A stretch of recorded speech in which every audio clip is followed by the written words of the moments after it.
Nerkie could rise up. It could get elevated.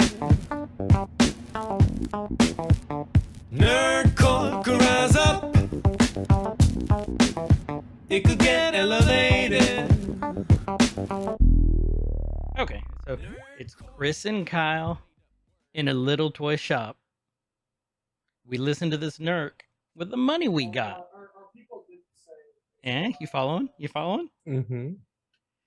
Set us free by the break of dawn, till one by one all our listeners are gone. Back at base or Zoom, bugs in the software. Flash the message. Something's out there. Or Koda's out there. Floating in the summer sky. 99 clones. The unit goes by. Ow! Oh, I see what you did That was there. clever. Yep. That was That was very clever. clever. Yep.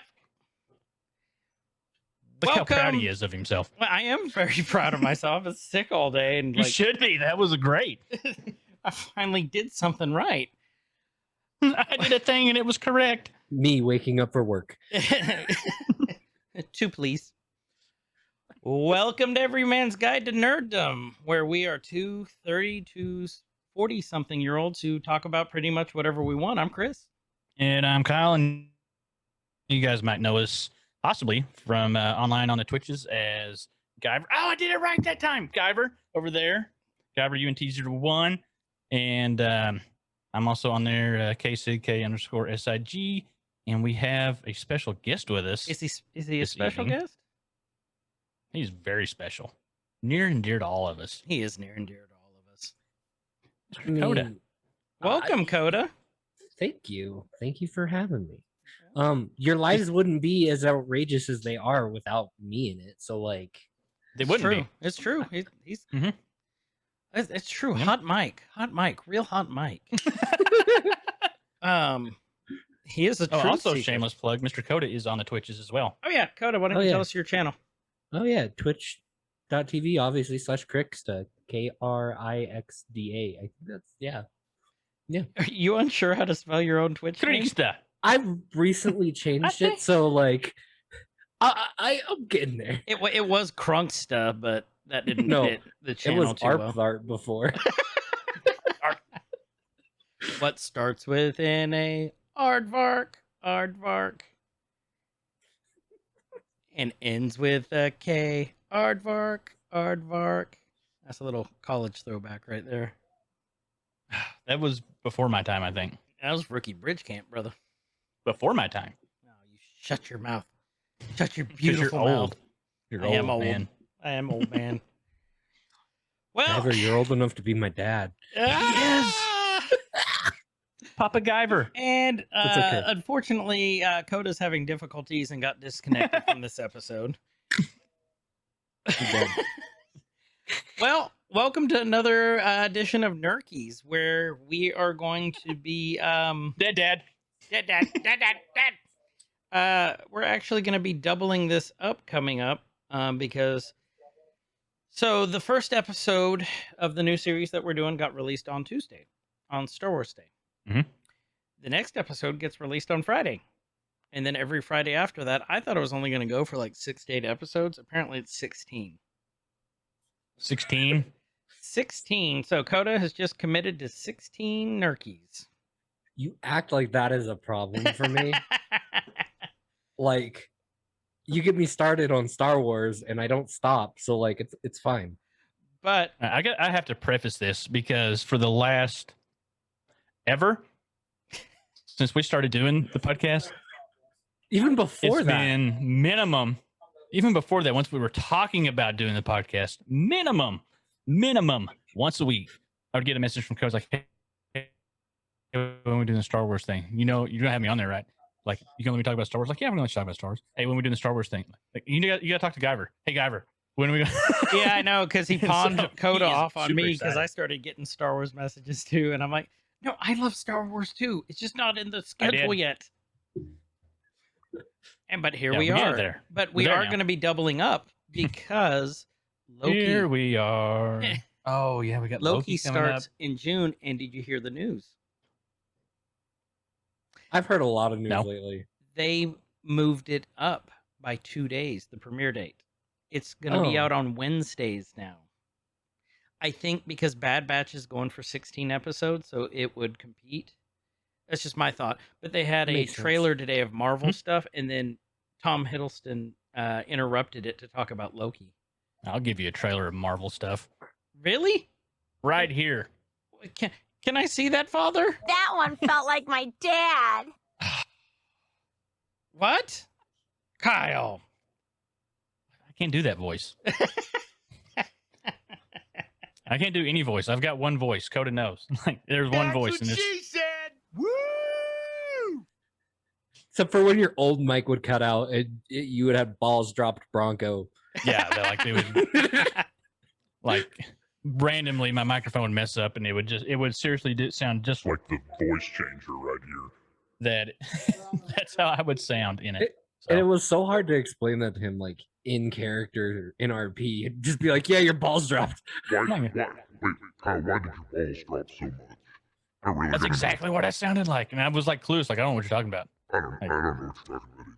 They dropped years ago, my friend. Not mine. No, we're still waiting on Chris's. Gosh, yeah. We're gonna have a party. We'll celebrate. We'll have a ball dropping party. It'll be It'll be like New Year's. it'll when they finally do, it'll be like a quinceañera, like with the piñata. We'll just give everyone a little straw. Just whack them. So, like a little scrotum pinata just hanging Yeah, from the just be like, ceiling. here, come whack them. Watch them drop. Watch them drop. There they go. 3, 2, 1. Only one went. Oh. Ew, gosh, I think I might be into this. I was wondering how long that was going to take to come out. And there's Koda. It was a lot. It was a lot sooner than I thought, and I'm so happy for it. All right, you Oh. ain't getting nothing the rest of the episode. That's fine. That's fine. That'll So, last 5 minutes. One and done. And that's where all we we need. are. I'm good. so what is Uh. the Bad Batch? The Bad Batch is based off of the Clone Wars. Bad Batch. Mhm. Oh, I thought it was the stuff I would get from the guy behind the 7-Eleven. Oh, no. That was Oh, your doctor? No. no. Yeah, my doctor. Don't speak about my mother that way. Hey, she gives discounts for $15, for little dental, man. for dental too. Oh. I wasn't even talking about that kind of batch. I was like making like Jay and Silent Bob reference, and then you're gonna Noids, go all that route with it. noids, smoking weed. Anyway, So Star Wars. Star Wars. This is set during the Clone Wars period. The Clone Wars was a great show. Mhm, That I've heard. was put out for 7 seasons. It was actually, I guess you could say, almost 6.5. Then they got canceled, 6.5 ish. they had 8 seasons written, but they only got to 5.5 technically, Right. and then they brought it back. And then they brought it back, and then they finished up, which was a great ending, I think, personally. Koda and I have both seen the series Many times. many times. Kyle has not. I would not let Kyle go back and watch any of this to try and get caught up because I wanted a different perspective on the Bad Batch from someone who doesn't know the backstory. So it's going to be like most of you that are listening to this. That's why I wanted this perspective. So, basically, Which is also a really good excuse for me not having time to cram in 7 seasons in like 2.5 weeks. That's what she said. Woo! Oh. Just shove it in there. Yep. Shove it in there. Yep. Just gonna shoehorn that right in. Yes, I am. So basically, what the Bad Batch picks up, it directly after the end of the war, the Clone Wars. Mhm. That's the synopsis. once we get into it, you'll see where it actually picks up at.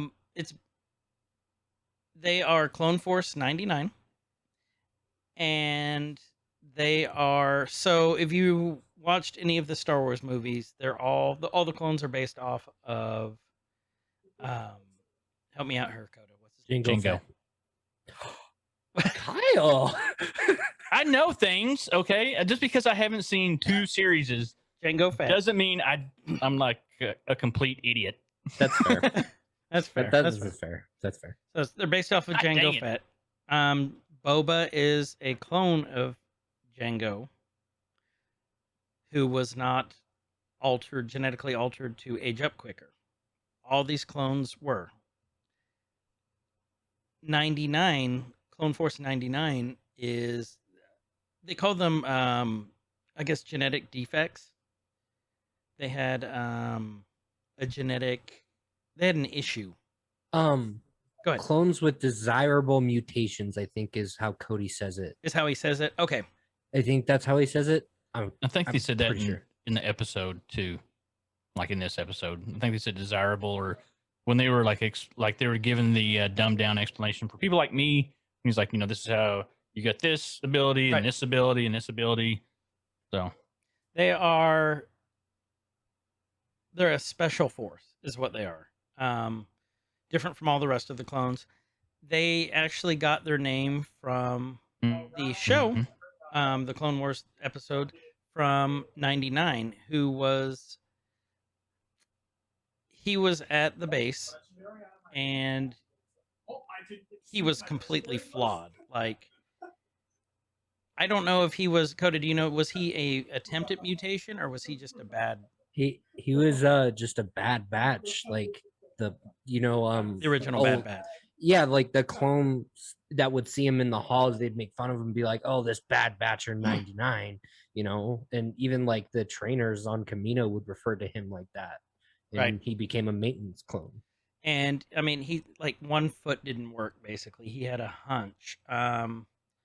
He had the JR, is it Bell's palsy? Where like half your face is Yeah. frozen. He had the like droop. Right. But he became the bravest out of all the clones during the attack on the base. They said he was a real clone trooper. He said he was a real trooper.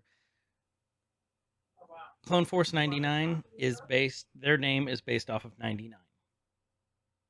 In honor of 99. So that, because he was, I guess, that we know of, the first mutation that we know of.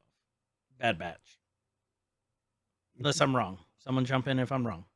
I don't believe so. I think 99, as we know in current canon, is the first like mutation clone. Right.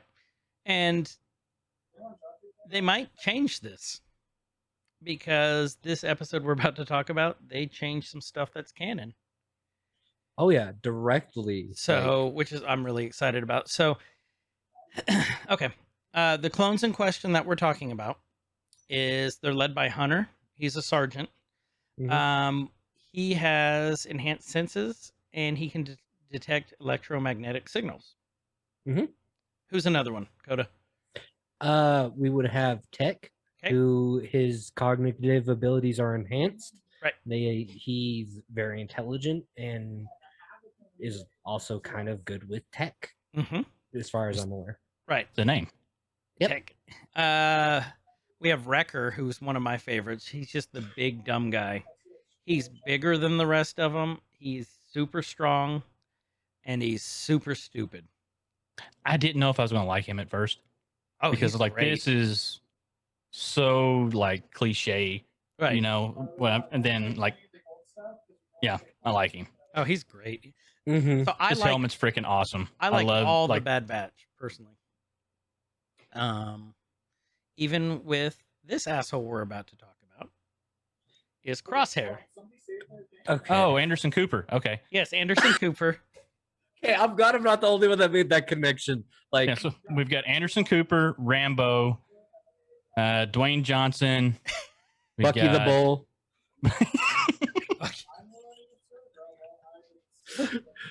Anyway, So Rick Moranis in the back. I'm just like, Echo. At the but he's not like. Are we counting Echo then? at Koda's Echo, background we're gonna now. count Echo. Echo's 99. Yeah. So Crosshair has enhanced visual capabilities, and he's kind of like Hawkeye. He doesn't really miss. He's a sniper. What's his name from Deadshot in DC? Yep. Yeah. Actually, that's a really good one to compare him to. And then you have Echo. Koda, do you want to explain Echo? Yeah, Echo Okay. was a member of the Domino Squad, a squad of clone troopers that were trained from birth not to just be specifically clone troopers, but to become ARC troopers. What's an ARC trooper? An ARC trooper, Advanced Recon Commando, I believe. Yeah. They're kind of like the specials. Rangers, Army Rangers. Yeah. They're like the best of the best clones, if that makes sense. Not like the best of the best of the best, but like they're up there. Like They're elite. they think outside of the box kind of too, which is really cool. Yeah, Echo was an ARC trooper. He was a member of Domino Squad who actually a lot of their members cared for. Well, one of them prominently cared for 99. And not to like derail while I'm talking about Echo, there's a connection between Echo and Tarkin I want to talk about later. Okay. Make sure you bring it So- up. Okay. I will. I know exactly what you're talking about, what you're going to be Put a bringing pin in up. that. So Echo's in there. Echo also got, very important to mention, he got captured and he's been altered. He's more man or more machine than man at this point now. Like, he's kind of a RoboCop almost. Yeah, I like that comparison. So It's like a Robo clone. yeah, he's a RoboClone. RoboClone. I like that. We'll More get than meets back the to eye. Echo because he plays an integral part in this. So, with that, let's hit play. And we'll start the Nerkie. Just now? Finally?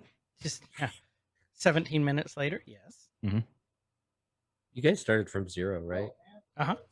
Okay. Yeah. Okay, I'm on 52 right now where it says Aftermath. There we go. Okay, I'm hitting play. We start off with the Republic clone forces are in battle right now with the Separatist army, the droids. Oh, on what's that planet?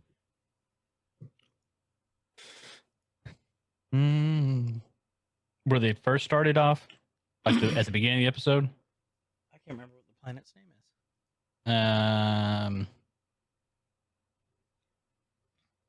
That's not where that's not where the final battle was when No. Order 66 was executed. Okay.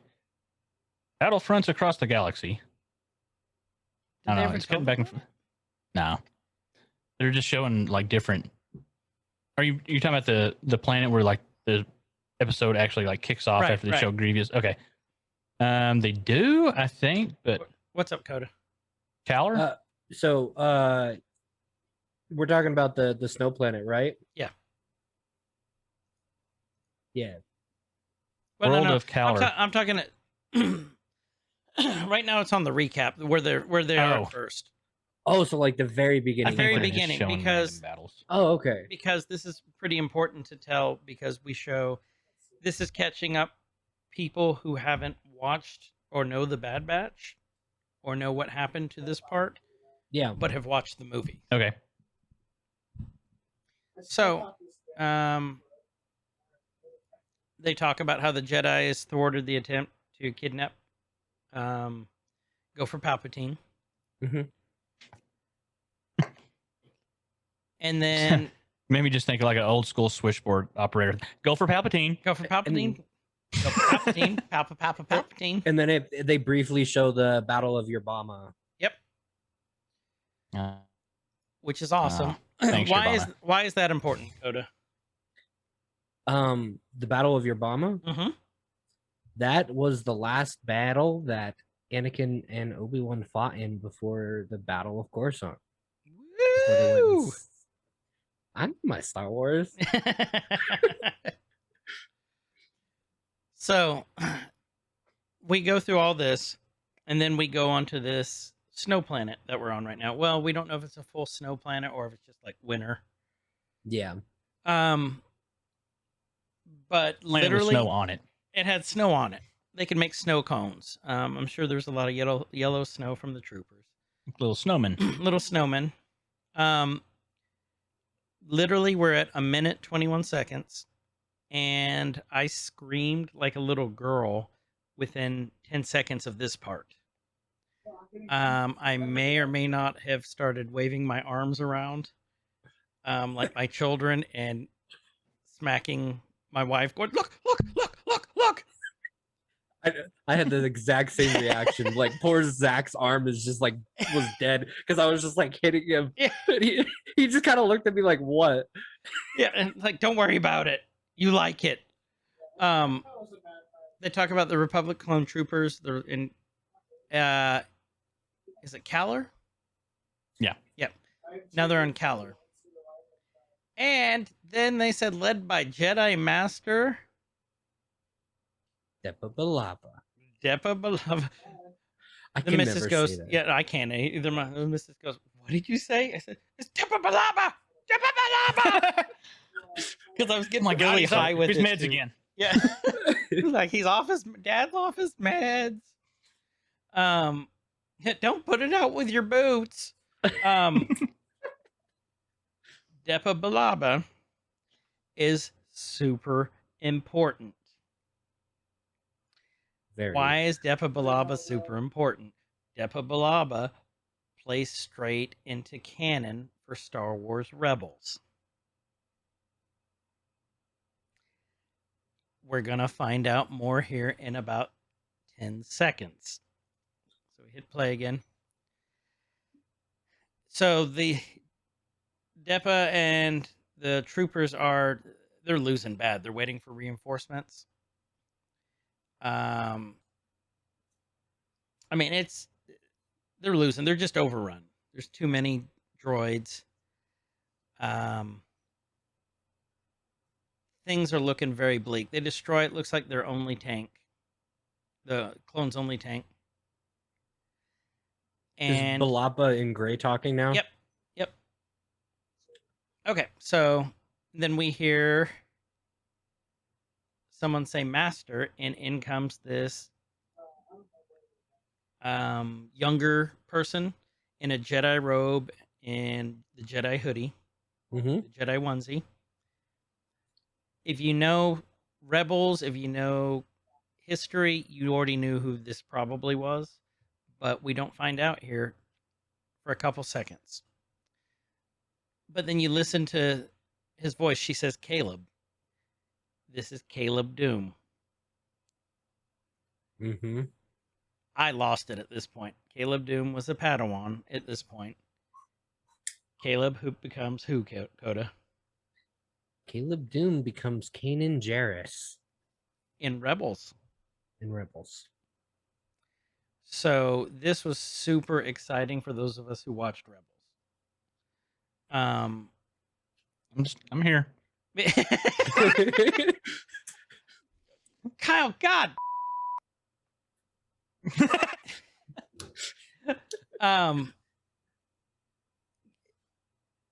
Kanan was Kanan. He was a main character in Rebels. He was a very, very main character in Rebels. Koda, do you want to go into quick backstory? Yeah. Starting from where? Like starting from Rebels or like Yeah, who he is. Yeah, so he was a Jedi Padawan towards the end of the Clone War. I don't want to say too much. Obviously, he kind of survives things. He's in other forms of Star Wars media. He ends up kind of, it's not shown in like Rebels, but he kind of goes away from the Jedi path and kind of like disavows the Jedi for a while, but not as like a like I guess it is kind of like a oh I felt thing now that I think about it. But he kind of disavows the Jedi and wants to forget all of that, and then eventually he comes across somebody, which I'm not gonna say names because spoilers. I guess I could say it, but I don't want to. That he decides he needs to step up and become a Jedi again. Mhm. So knowing that story here, he tells in Rebels, he tells the person his backstory, how his master, Depa, sacrificed herself to save him. Know this part right here, because here is where canon changes. So we'll hit play again. And so they're fighting. Caleb says, I've brought me reinforcements. They said, who'd you bring? Where are they? I don't see them. He's like, oh, they're behind me, and they're looking. And they go, how many is it? And he's like, it's 5. 5. He goes, Just 5. yeah, he's like, 5? Kyle, not knowing anything about this, did you have any clue who the 5 were who were coming? No. Totally clue. Like, I knew a little bit about, from like I tried to avoid reading anything. There's just some stuff that you can't avoid. And just from even the intro and like the splash page of the series, when you watch it, it's like, okay, there's a small group here. That's probably the 5 that he's talking about. You figured. Yeah. So, also important to note, this is the same voice for Caleb as in Rebels. It's Freddie Prinze Jr. Mm-hmm. So really cool he came back for it. So how old is Caleb roughly supposed to be here? 12 or 13, I believe. I think you're right. I don't know. He sounded like he was like 27 to me. Well, like a 20, like a 40-plus-year-old man trying to do a 12 or 13-year-old's voice. You mean? Yeah. Yeah. Or like a 30-something-year-old man trying to play a role of a high schooler in a movie. Yeah, kind of the same thing. So he's probably about 12, 13. It's usually typical Padawan age. Then all of a sudden you see the trees shaking, and you see the droids, looking over, and you get this really cool first-person perspective of it looks like someone sledding down in the snow with just all you see is snow coming up. They start firing, and here comes this gigantic boulder and knocks them all off the cliff. They look, and we see our heroes rushing out. You see Wrecker. Oh, go ahead. Yeah, the boulder is also actually a callback to the Clone Wars season 7. Is it really? Which part? Yeah. In the Bad Batch arc. Oh, it was, wasn't it? Uh-huh. Oh. Okay, explain it. Because I Kyle's explain lost. it? Yeah, because Kyle, explain that part real quick, because how that's an Easter egg. Oh yeah, so that the boulder like rolling down the hill is kind of an Easter egg, because in the Clone Wars season 7, they're trying to save this village from like these droids, and they were up on top of the ridge. Actually, it was their mission to rescue Echo, and they knocked this boulder down, rolling into the village to knock all these droids down, kind of very like in almost the exact same way they did here, which is really cool. Just a little bit of an Easter egg. There's a lot of things that I saw while watching this that, like I said, I haven't watched anything other than like maybe the first 4 or 5 episodes of Clone Wars, maybe 5, I think. And there's a lot of moments I was like, I bet that's a callback. I bet that's an Easter egg. I bet that's a throwback. There was a lot of Easter eggs in this. I figured there was. There's like a lot of little things, and some of them like they would make pretty obvious. I was like, oh, dang it! I wish I am kind of butthurt personally for me not, watching this. Like I tried to watch Clone Wars several times. It's taken me, and I've told you guys this like off, whatever. It's like it's been hard for me to get into, and it makes me mad because it's like it's Star Wars, and I love Star Wars, and I've just had a hard time, like failure to launch, to get going with it. Well, and I don't blame you for that because it honestly, when it first came out, because of the animation, the way the animation was for me, it was really hard for me to get into. I fully admit that.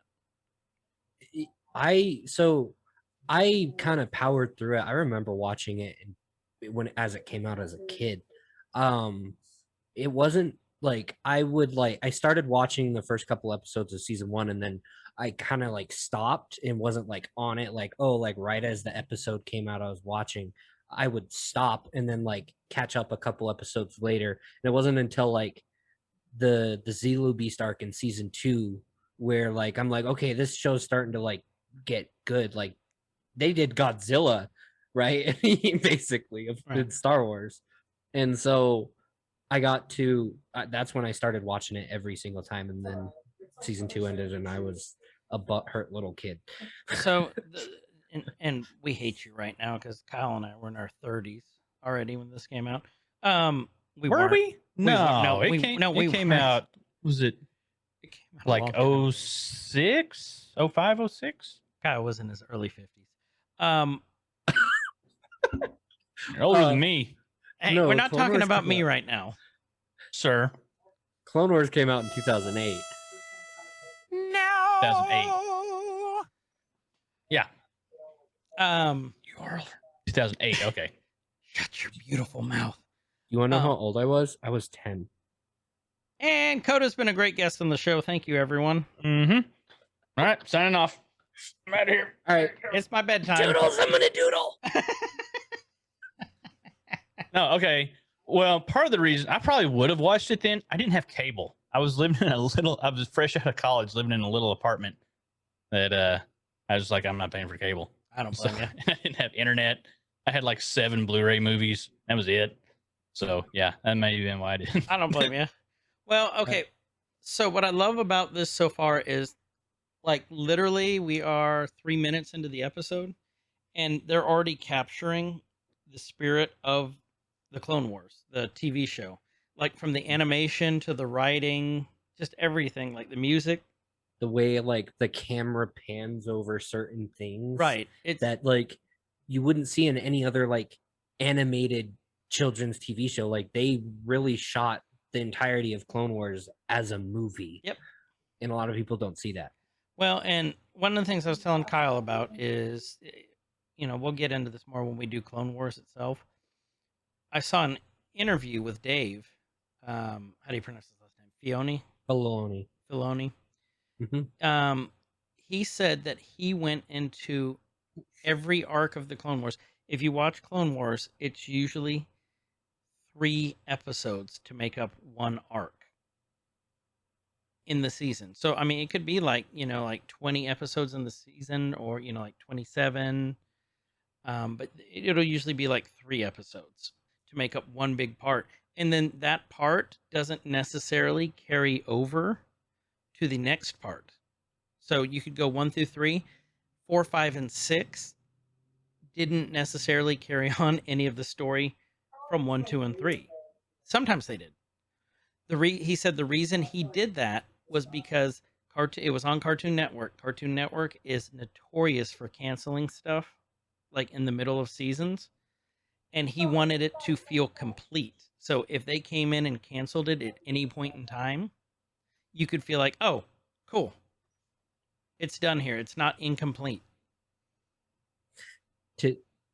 To kind of give you an idea, Kyle, the first in chronological order, technically the first episode of Clone Wars, like in chronological order, was season 2, episode 16.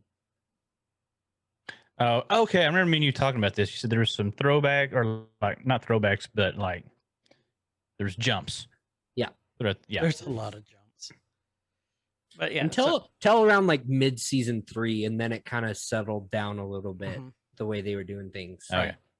But it all makes sense once you start watching it. Great show, which is why we're doing this Nerkie too. So okay, we're hitting play again, or else we're not getting. All right, we're 3 minutes in. Yep. Basically, we see the Bad Batch doing what they do best. We see Tech putting little EM buttons on the droids, Little Wrecker disruptors. stickers, Wreckers going through, just demolishing them. They're all doing what they do best. I do love the part where it zoomed out and you see the wide angle of the body or the battlefield, and you see the tanks in the Mhm. background, and all of a sudden you see the droid bodies just going flying up higher than the tanks. You go, that's Wrecker. Wrecker's just super strong. He's just plowing through there. Mm. And then Hunter yells at Crosshair to get the tanks moving, and he has a very, very snaky voice. Best way I can describe Crosshair. Also important to note, all 5 of the troopers in the Bad Batch are voiced by D. Bradley Baker. D. Bradley Baker also did. He's Klaus in American Dad. He in Avatar: The Last Airbender. He played Appa and Momo. He's really good at those kinds of voices. He's just a great voice actor, and Phenomenal. it's really cool watching him. They did a video of him going in between all 5 of the voices and keeping them straight. So he wasn't doing those in No. individual. He was just bouncing. Yep. That's impressive. It's super impressive. The only time I think they didn't let him bounce is if like there was like a frame, like just one of them talking over the other. Yeah. Because like that's almost impossible. Like it's not impossible. No. Like it's possible, but it's just But yeah, Insane. he bounced in between the 5 of them and kept the voices straight, which was more impressive. That's really cool. I can do that with 2, not 5. I Right. can't even do that. I've heard you do it one. with 2. I think I've heard you do it with 2. Yeah. I Yeah. remember showing you with 2, but like I can't do 5. Koda can do voices. If you guys didn't guess. What do you mean you do voices? Well, he does voices. He does. Yes, well, I do lots of voices. Pretty cool, but Cool Whip. you can't hit pie without Cool Whip. I love that one. Basically, again, you see Crosshair putting this cable onto 2 of the tanks, 3 of the tanks, and Wrecker starts pushing the tanks. If that tells you what his genetic alteration is and why he's called Wrecker, he's just super strong. His helmet looks like the Crossbones helmet to me from like Avengers. So you want to know what Wrecker's helmet actually reminded me of? What's that? Way before, like when I saw him like back in season 7, I actually like the unfinished reels of the Bad Batch episodes. It reminded me of the dark troopers. Oh yeah, You know what I mean? yeah. Like not from just seeing Mandalorian, but like seeing the dark troopers in other forms of Star Wars media. That's what it kind of reminded me of. I agree. I didn't even think about that. I just thought it looked cool. Like, Kyle it goes, just looks I like cool. chocolate milk. What it made me think of, it was something totally not Star Wars. It was it a PlayStation 3 game, whichever Jam generation. and Earl? Army of 2. There was a PlayStation The 3. cover helmet. yeah. You could get that as one of the like it looks so much like that, and I loved that game. Yes, I see And that too. that's where my mind went. All good points. Yeah. So we see Wrecker he completely pushed these tanks over a cliff. Again, Bad Batch is just doing what they do. Completely unorthodox. They're not known for following orders, but they get the job done. They have a high success rate for getting the job done. And then all of a sudden everything blows up and we see the Bad Batch walking out of the smoke. And I love how all their helmets, so all the clone helmets all look exactly the same. They're clones. They're clones. Yeah. Except, like there'll be different colors and there'll be slight alterations. The And Bad look, different Batch's helmet- divisions and things are, Right. or Yeah. Right. different types of troopers are a little different. But Right. But like the Bad Batch, each helmet is completely different. That suits their personality. Even Echoes. Even Echoes. Yeah. There's like a million bodies. It's just really, really cool. So they come walking down, and like nothing's wrong. Hunter does this cool thing with his knife, and he's talking, and he tells them, if you're done hiding, I'd suggest you counterattack. And then, is this Gray? Yeah, it's Commander Gray. Oh, it is. But they changed they changed the color of his armor from comics. Okay, so he's captain now in this one. Captain. Uh-huh. If you look at the caption, turn on the captions there. She goes, "He's right, Captain. This is our chance." He's a captain at this point. oh yeah, Oh. she does refer to him as Captain. Captain. Captain, Doctor. Doctor. Wasn't he Commander Gray in the comics? He was Commander Gray in the comics. So I That's what think I this is another thing thought. that they. I think this is another thing that they changed. We could be wrong. If we're wrong, let us know. Yeah, But please do. I'm pretty sure. I'm fairly certain you're right. But yeah, she calls him Captain. She's like, launch the counterattack, and she's still a general, so that's still the same. Yeah. The troopers all start moving out, and then, like I said, I love Wrecker. He pushes Hunter out of the way. He's like, "There you are, little Jedi. You missed all the fun." So Oh, I don't know. I love Wrecker. I just think he's a great character. he's that goofy uncle nobody asked for, but everybody loves. You know what I mean? Yeah, I'll go with that. I kind of like the one that just gets you into shit all the time. But Right. it wasn't me. It's- What are you doing riding on the hood of that speeder? Uncle Wrecker told me to. Said it'd be fun. We were gonna go to Tashi's station to get some new power converters. Don't do that. I did it. They introduce them all, and they're just kind of going back and forth right now. Just talking about the exploits of the Bad Batch, and what I love is all their individual personalities. All the clone troopers, to me, have very, very similar personalities. I mean, they're individuals, but for the most part, they're soldiers. They all follow orders. They do this. They do this. All Mhm. the Bad Batch, all 99, super strong personalities, Mhm. and they argue all the time. So just something really cool that I thought it was. It's different from your typical clone trooper. Yeah. So like also another thing I want to point out too is like we'll see further on, but like the Clone Wars was so big on exploring clones' individuality, Mhm. and this show is kind of like that in ways, Mhm. but also not, which is really cool. It shows both sides of the coin, I think. Yeah. Also, something I want to point out here before, because we've all watched it. Pay attention to the lighting from now until we get like further into what's happening. Gotcha.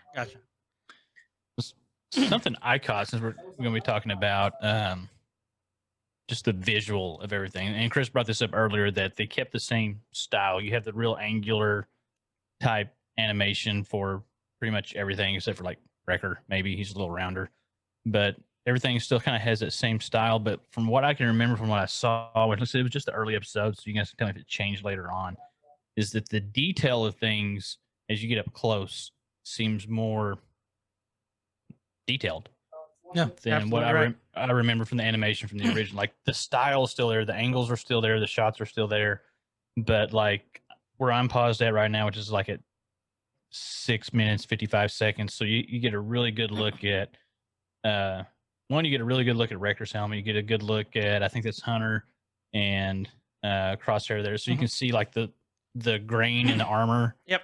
The run of the paint. And so I don't remember from what I saw in, but like my limited capacity here of what I've watched, it wasn't that detailed. It was pretty cut and dry. Right. One color for their entire set of Yeah. armor, other than like a little set here and there. Yeah.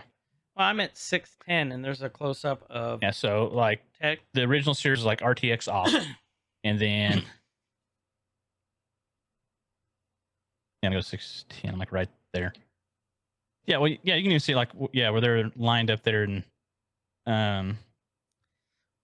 Well, look at there's a Tech's- lot of detail. Look at Tech's armor. You can see the scorch marks, individual scorch marks from the blaster Mhm. fire.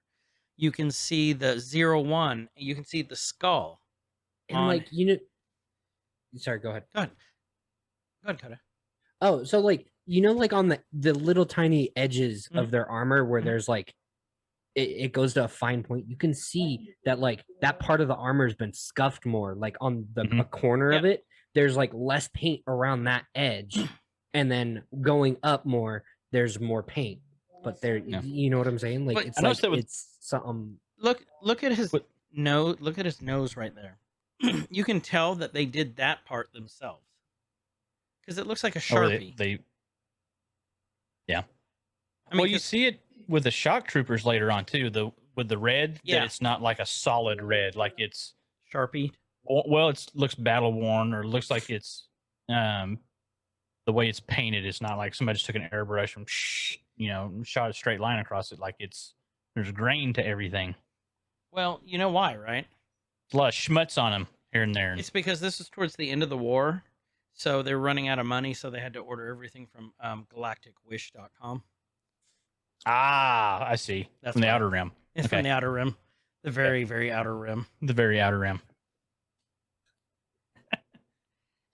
Okay. From the unknown regions, no, the place nobody wants to go and nobody wants anything from. Which is true. Okay, so basically, Tech informs him that the war is about to be over. He's listening to the encrypted comm chatter, and Obi-Wan is engaging General Grievous on Utapu. Utapu? Utapau. Utapau. Utapu. Utapau. Utapau? Utapau. Utapau.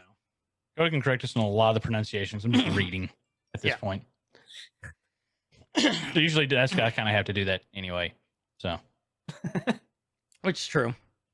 And Echo Mhm. informs them basically if Grievous falls, the Separatist command will, the whole structure will come falling down. Like he is the key. Mm-hmm. Um, Which they kind of touched on too in earlier seasons of the Clone Wars too. that Grievous is the key. Mm-hmm.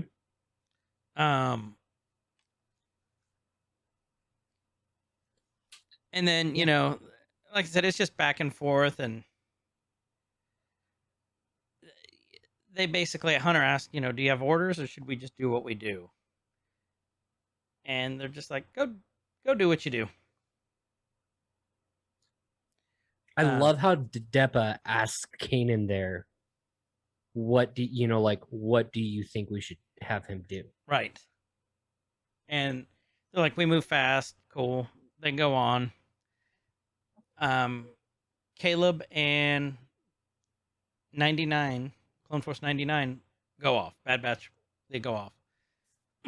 Depa's sitting there, and then all of a sudden we see Gray putting his hand on his helmet for the comm, and he walks Koda's off. waiting to say this. Yep. I see the twinkle in his eye. Only see his lip twitching. He's ready to.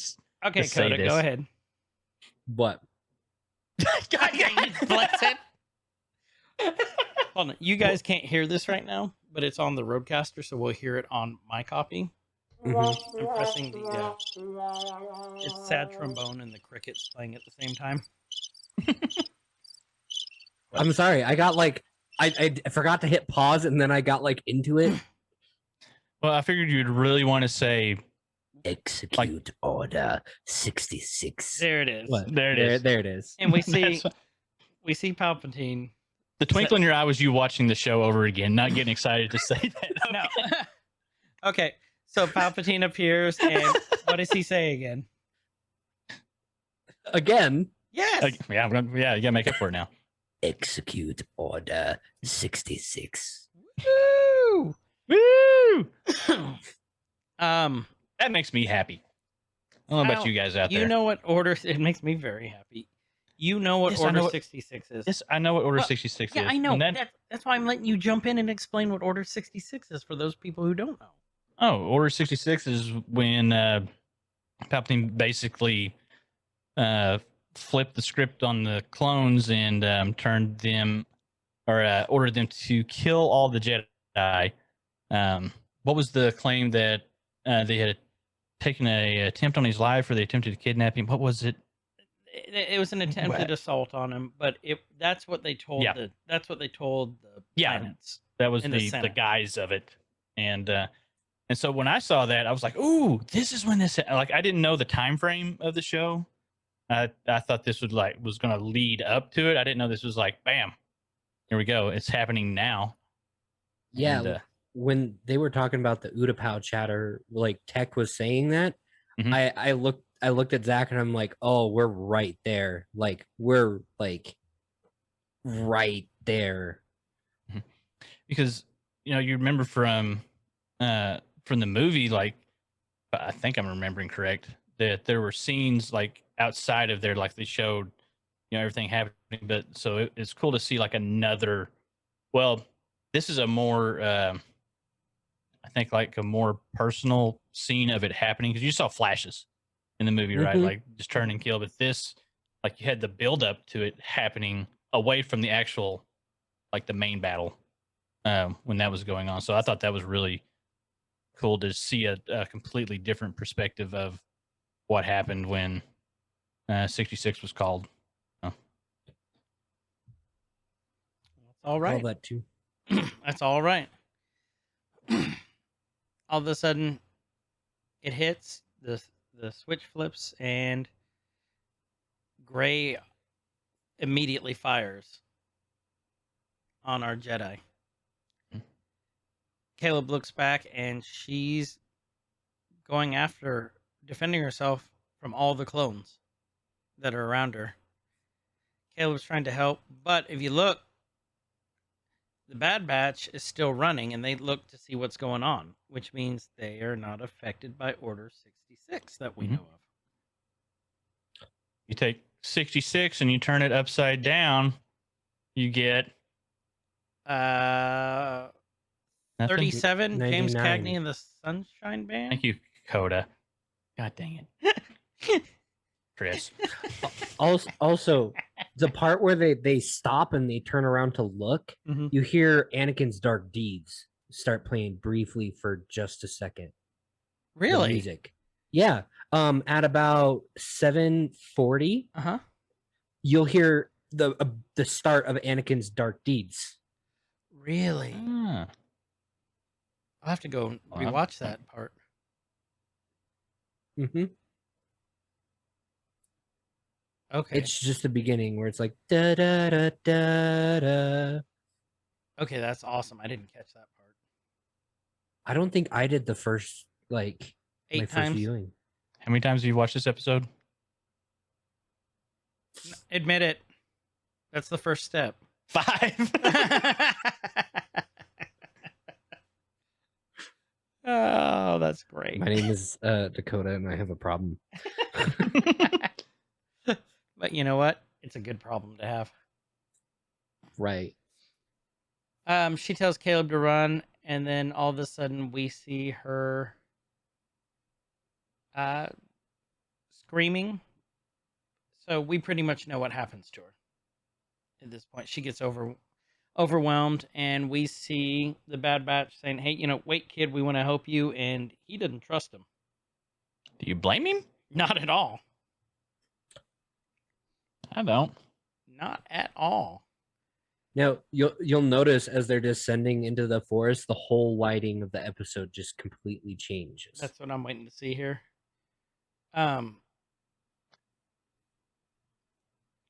So Hunter sends everyone off, but he and Crosshair go into the forest to look for Caleb.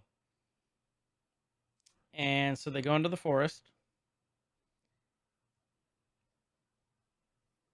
And I'm waiting on this lighting change here. Still not You talking about just as pointing they're out down what's in the forest, or Yeah. because it's lighter when they're at the top. right. Mm-hmm. But it's darker down And here just- because they're under As they what's called the descend, canopy. descend into darkness. Yeah, but what I'm saying is like when towards the end of where whatever happens at the Gotcha. Oh, okay. Gotcha. Okay. the where he jumps. Right. So Oh, okay. they see Caleb in the tree, and Crosshair fires at him. Mhm. And Hunter's like, "What the fuck? We don't know what this order is." And he's like, "Stand down." And then Crosshair just kind of looks at him like, "Who the fuck is you?" And he says, "Good soldiers follow orders." Yep. Why is that relevant? So back in Clone Wars, the whole arc that was explaining what these chips are. One of the clone named Tup actually had a malfunction in his. They called them inhibitor chips at the time. And when he was kind of going nuts and losing it, he kept saying, "Good soldiers follow orders. Good soldiers follow orders," and like he ended up killing a Jedi general. Like just snapped, lost it. His chip malfunction, killed the Jedi. Like and just repeated that over and over and over. Good soldiers follow orders. And this isn't the only time Crosshair's going to say this. So, Kyle, at this point, did you see any foreshadowing at this point? Oh yeah, yeah. Well, I mean, you had Crosshair's like snaky demeanor from the beginning, anyway. Like you don't have that voice and be. I don't think. Like that's just it was just sinister sounding. Like it's if anybody's going to turn, and at this point when after he said that, good soldier follows orders. It's like, okay, well he's going to be the outcast from the group eventually. Like that's where the conflict's going to come from in this episode. That's where the majority of all this, like they're going to keep going back to that. They're going to keep going back to that, and and they do. Like it wasn't heavy foreshadowing. It's but it was enough to set the tone for the rest of the episode. And enough where you knew. As an Where you knew. outsider looking in, you knew at that point. Yeah, I knew like, okay, this guy's going to end up being a dick. So Next, we see some regular clone troopers running to see what's going on. Wrecker tries to stop him. And then he says, they go past and he says, Hunter, you got regs inbound. They call the regular clone troopers regs. Okay, with these regular clone troopers, do you see how they're lighting them? They're not lighting them like clones anymore. They're lighting them like stormtroopers. Yeah. Okay. I see that now. let me get to that scene. I want to see this. So what I'm hoping, Gentlemen, carry on. I'm hoping, yeah, we're just going to carry on, or else we're never getting through this.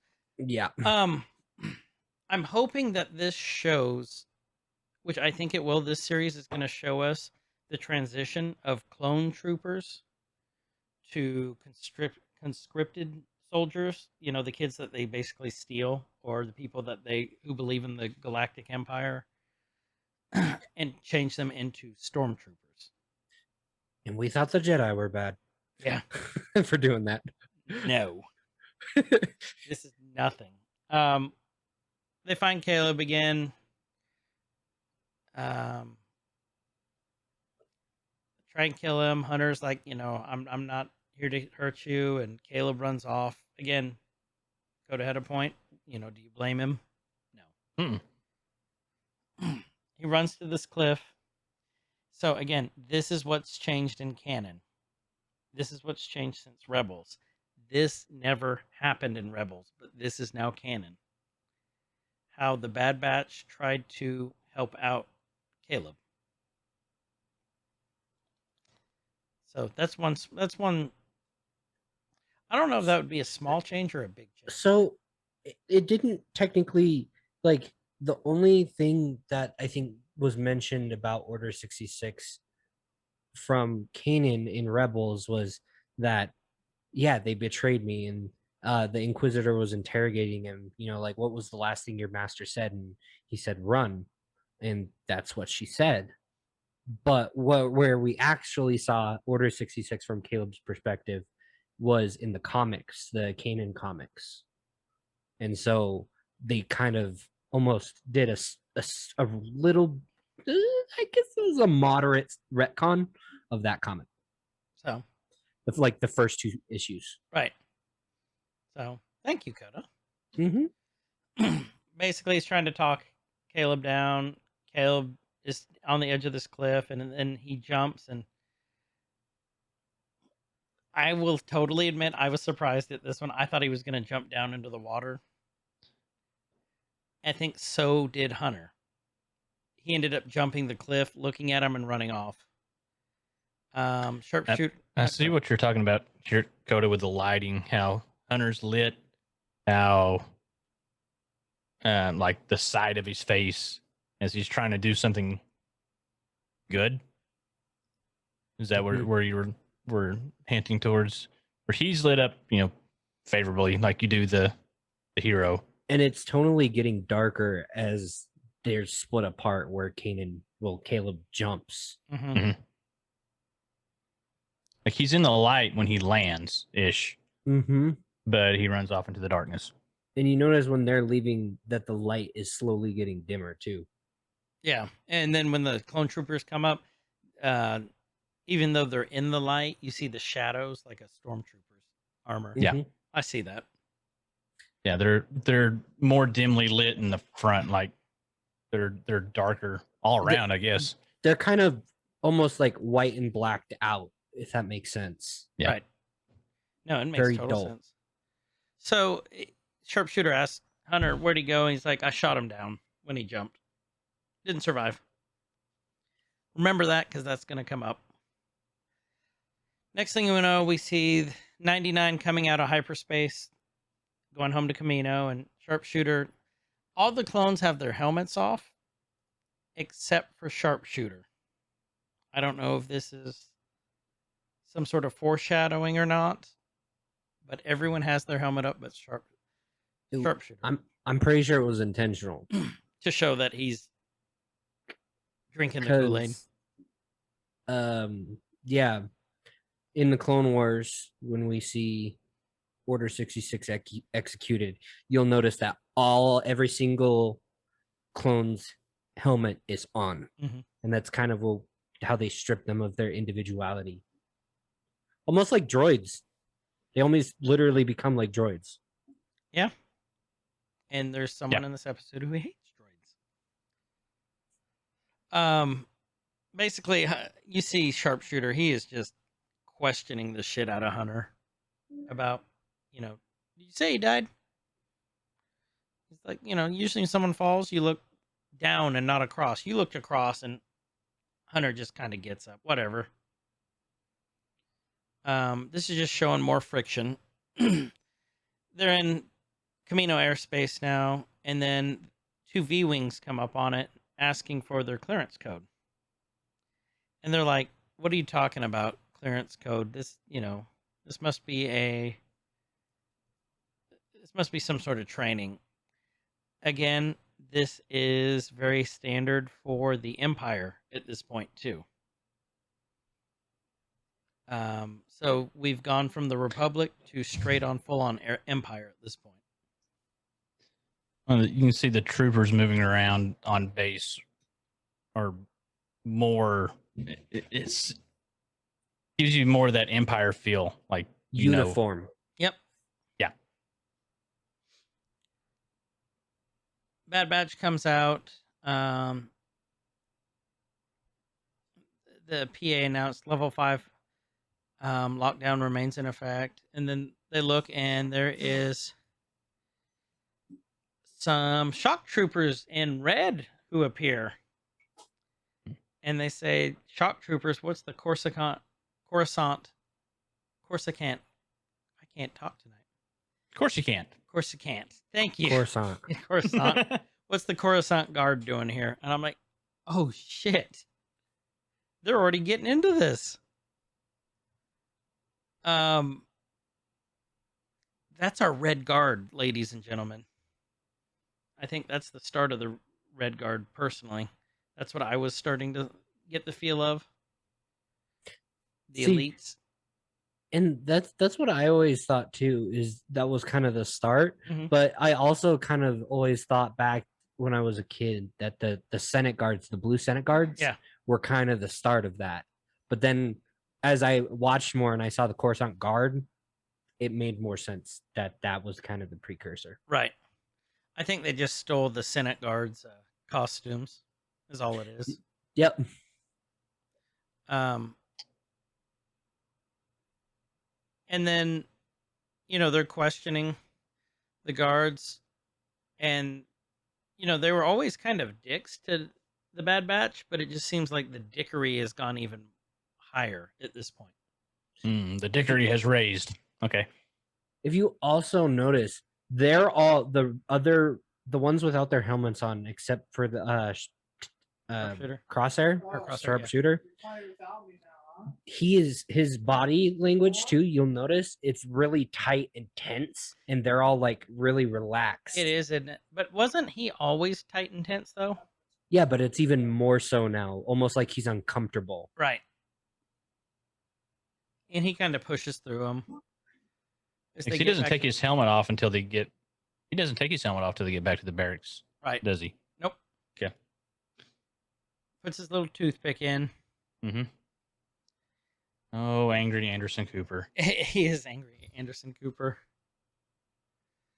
And then basically you just have them talking about their objectives, and Crosshair goes, we didn't finish all our objectives. Hunter let that kid escape. Why do you keep lying to us? And then we see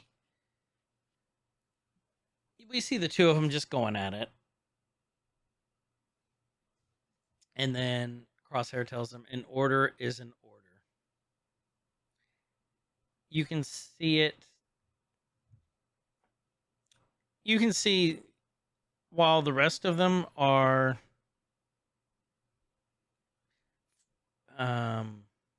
not affected by Order 66.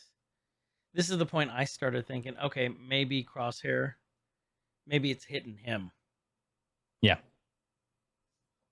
So is that's what you got, Kyle? That's what I got. That's like, you got the feeling in the woods when they were chasing Caleb. And then, here, just like his whole demeanor, that something's not right. He's either, I was thinking, at that point, I didn't think that I thought he may have been like compromised, maybe, somehow. And not like mentally compromised, but like maybe that they knew that he wouldn't take the order, and some shenanigans happened in the shadows to make him feel that way before the order was even executed. Right. I don't know. Like he had some knowledge ahead of time. Well, and yeah, I agree with that. We did have, and then Tech's trying to explain it. Why weren't we affected? Tech basically tells them, I think that it's all a hypothesis, but it's all just a guess. But I think that because of our mutations, we're not 100% affected by this. But then he looks at Crosshair, and he said, though I can't be sure, and he gives him this really snaky look. Mm-hmm. Almost kind of like a squint eyes, like Yep. That's what I would say. yeah. I like that they did this because this is where they gave the explanation for like somebody like me, like why they're different. Yep. And they were talking I was about just about to say that. yeah, the pre-existing aberrations in their DNA, and he's like, "Oh, this is why you have the skills you have, and the skills you have, and the skills you have." So I'm glad they did that for people like me. Well, and they also kind The of put it bearded in- folk. Well, and what's cool is they also kind of put that they plant that seed in there for like people like you, Kyle, that haven't seen the Clone Wars and don't know about the chips. That Mhm. hey, there's something up with these clones. Like they're programmed in a way almost. Well, I mean, you kind of thought, really got that from the movies anyway, because they're just not going to randomly, just turn like that. Like there had to be something other than, I think when the movie came out, the first time I saw it, I thought it was like either hypnosis or like Jedi mind trick over voice comms, Jedi mind trickery. Yeah, over the comms when they heard the voice that like he, was able to manipulate him because whatever through his voice. But nope. And one of them computer chips stuck off in him. The fancy computer chips. Mm-hmm. Yeah, that's why we can't get none of these GPUs. They stuck all them chips in these damn clones. Got Those- thousands of. Those fancy Jedi boys were trying to outwit Emperor Palpatine again. Oh, them Jedi boys. Oh, them Jedi boys. And here comes Leia Duke. Next thing you know, we're in this meeting. We're in the meeting they're talking about. And you see Palpatine's visage, I guess you could say. Up there, I know Koda's dying to say something. Go ahead, say it. I would say what? I don't know. I saw your was trying mouth to was think- moving. I would. Well, I was There trying was to no think of sound like coming the out. way, like Palpatine's doing his not his visage, but like his act, like his manipulation, his literally mass Mhm. manipulation. Right. But did he have to at this point? That's a good question. I don't know. Because he's talking to troopers who are under his control. Maybe he was already. practicing. Okay, I just saw some. Okay, go to 19. So- Maybe this was 1906. Uh-huh. like, maybe this Keep was it just a positive. warm up for him because, like, he's going to be able to whatever he's already got control and like maybe this is like the warm up, like before I tell everybody else, like these guys, I can, Well, this isn't like a new message. This is the same exact message from Revenge of the Sith that he's saying to the Senate, where Padme says, and this is how liberty dies with thunderous applause. Right. Right? It's the same message. Is it really? It's the exact same, even done by Ian McDermott, like the exact same message. I didn't know that. Oh, so they're just broadcasting from the Senate then. Mm-hmm. Okay. But did he look like this in the Senate? Well, Yeah. they had to adjust it for, Clone Wars animation Right. style. But if you look at the hologram of him, they kind of try and make him look a little deformed. You can kind of see Right. the dark side eye corruption. Right. Yeah. If you Um, look there where I said, you can see his little beady red eyes. You said They're like yellow, 19 aren't they? what? 1906. But they're red right here. I need to calibrate my monitor. You can see the red like ring. Yeah, I see the yellow and then the red ring. But isn't that kind of cool though? It's just a cool spot I stopped on. I'm like, it's just a really cool looking thing. It's, So- it's crazy cool how they make it like seem pixelated, but not Not at the same pixelated. time, like it's a hologram. Mhm. Yeah. But yeah, and so all the clone troopers are there, and so he's giving thank you, Koda, giving it the speech from the Senate about hunting down the Jedi, and then we get our first look at the what are they called? Kaminoans, Kaminoans, and there's a little. I thought it might have been like Boba, to be honest with you. It was another. You could tell it was definitely a clone, except with blonde hair and wearing like this little hair thing. I thought it was Boba at first. I can see that. I can see why you would think that because he had that like the similar Yeah. hairstyle too, but brown. I It was believe? brown. Yeah, it was Brown. brown. But I didn't know if Boba was going through his rebellious teenage years, and he's got like a nose piercing from like a lightsaber, and like Dyeing his hair. And... dyeing his hair, and like got a tattoo of like a Goes on a date with Mandalorian helmet. Ventress. Yes, goes on a date with Ventress. Gets a tattoo of the dark saber on his ass cheek. I didn't know if Buys a that's giant lizard. Yeah. When nerds collide. Oh, Star Wars nerds. And then, the Emperor mentions the Galactic Empire for the first time, and Echo goes, Galactic Empire? And then we see all the clones, like, doing Final Fantasy characters in the corner. You're going into the building, like, all very scripted, arms up. Yeah. and another thing you'll notice too, compared to the movies and in Clone Wars, Kamino, the insides of their building were always so brightly lit, Right. and this is just dark and dull and Very depressing. Empire-ish. Yep. Oh, we kind of find out why a little bit later in the Yeah. episode, but or well, maybe not why, but like kind of lights into it a little bit. No pun intended. Dun, dun, dun. Bum bum bum. So next thing we know, they're walking, talking about the eradication of the Jedi, and then Hunter stops and goes, "We're being followed. We have company." And then turn around, and it's the little boy girl, who I thought was Boba. We see the other like little mini clones following behind them, like with the flat tops. Don't they kind of look like Doom Guy? Oh, they do. Like they, I can't unsee that ever now. it's just a whole train of like little Doom guys. Just, rah, rah. It does. Yeah. Wolfenstein 3D guy too. Insane. It's That's the guy. person. he just got sent on lots of missions. Yeah. We find out it's a little girl named Omega, which to me that was complete foreshadowing too. When he goes, "My name's Omega."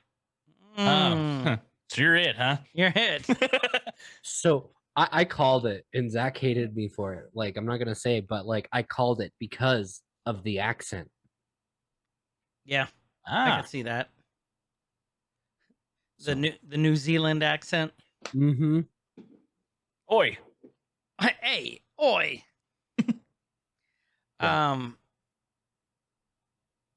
Next thing you know, one of the kimonos, Kaminoans, the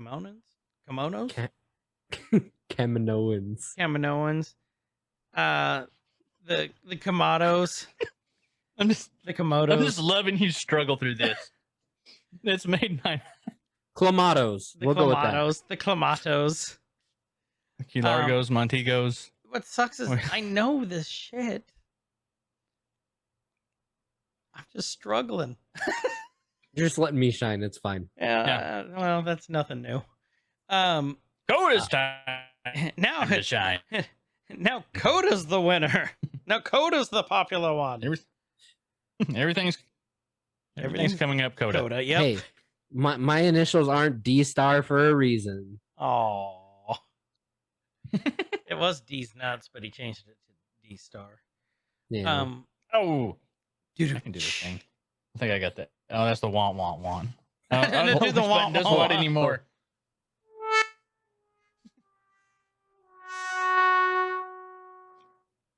Yeah.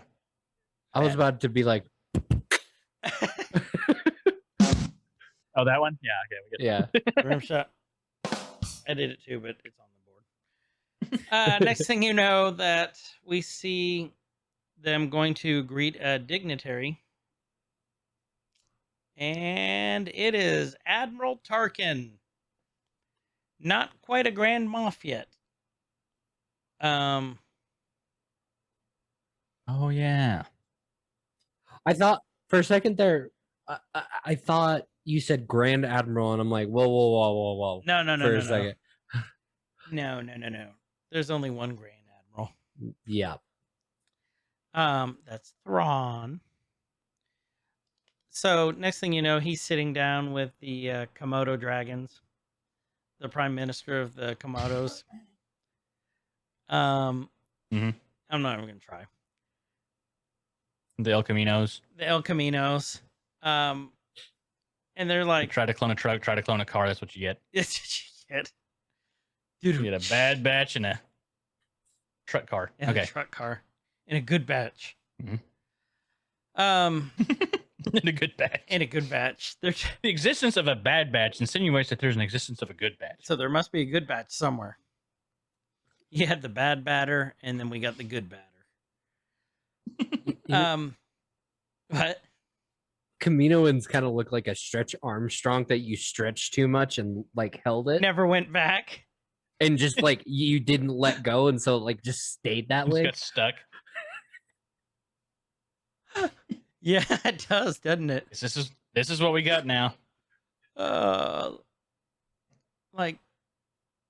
Like if you tried, like when you were a kid and you took Play-Doh and you just rolled it and rolled it and rolled it and rolled it and rolled it and there it until is. you had the. There it is. Yeah. Whoop, there it is. Whoop. There they are. Are we at the cafeteria now? No, we're almost there. Right now, we're sitting. We're sitting I want where to be at the cafeteria. where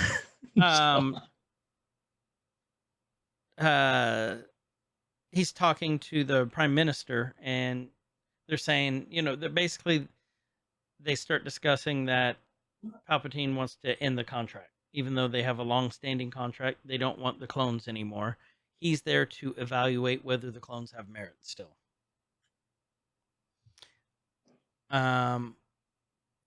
The prime minister's like, our contracts stipulate the continued productions, and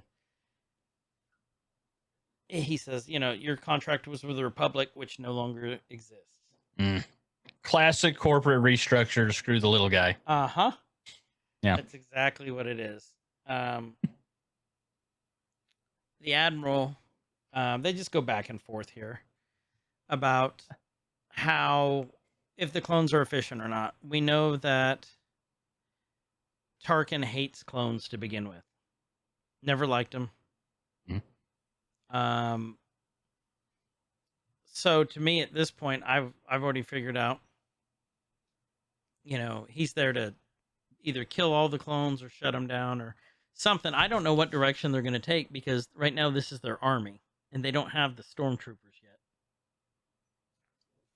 So I didn't know where this was going. Now we're in the cafeteria. Koda.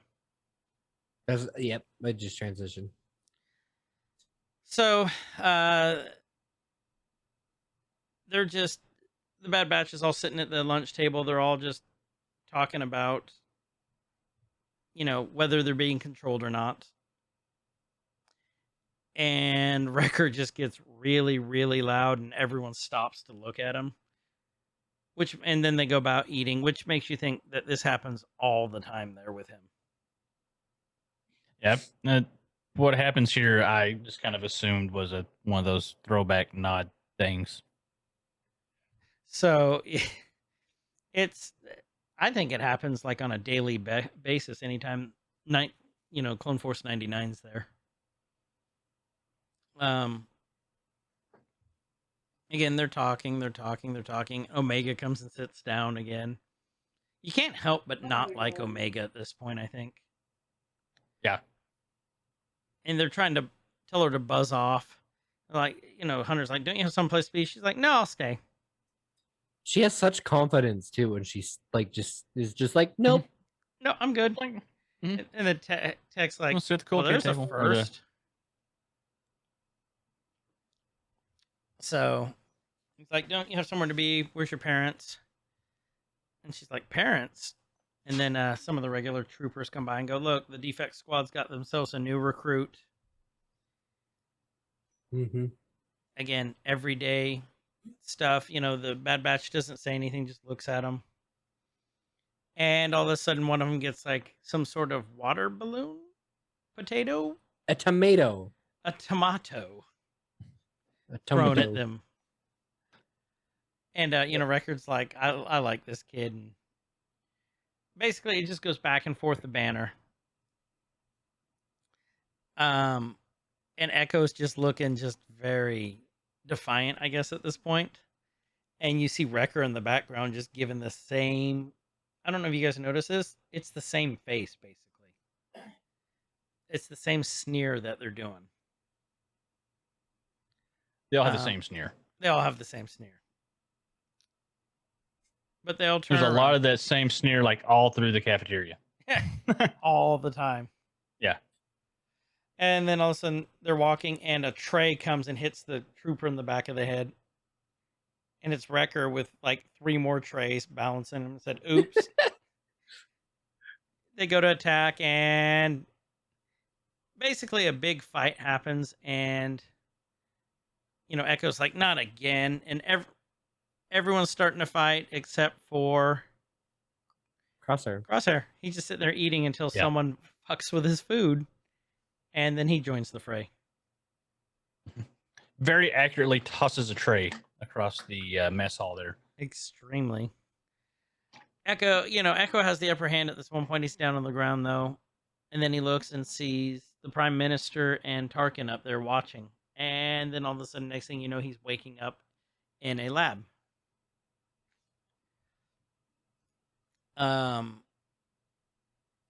This next part, AZI-3, I think is the shortened. EZ-13 or EZI-3? Yeah, one of them. I think it's AZI dash 3. Okay. You might be right. I don't know. But It's close. it's super long. This droid, it's a medical droid that is a throwback to the final season also of Clone Wars. Koda, you want to explain how it's a throwback? In like a nutshell. Yep, in a nutshell. So, When how Domino it's ironic Squad. what's happening.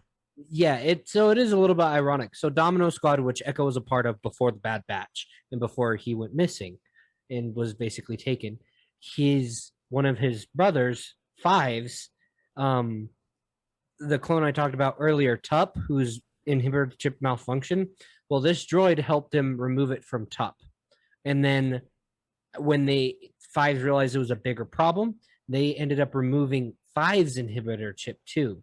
And that same droid, who's had his memory wiped, is the one that removed the inhibitor chip and took care of Fives and Tup in that season. And so it's a little ironic that he's taking care of Echo now.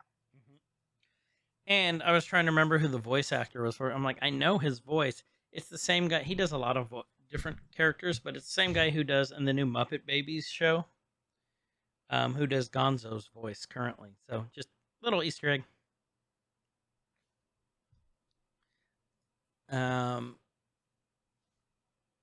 Basically, Omega's there, and she's like, I understand you don't like being hooked to machines either. And then he says, I am AZ IR 134521186 789. It's like pi 3.14159265. Like That's what it is. it's super long.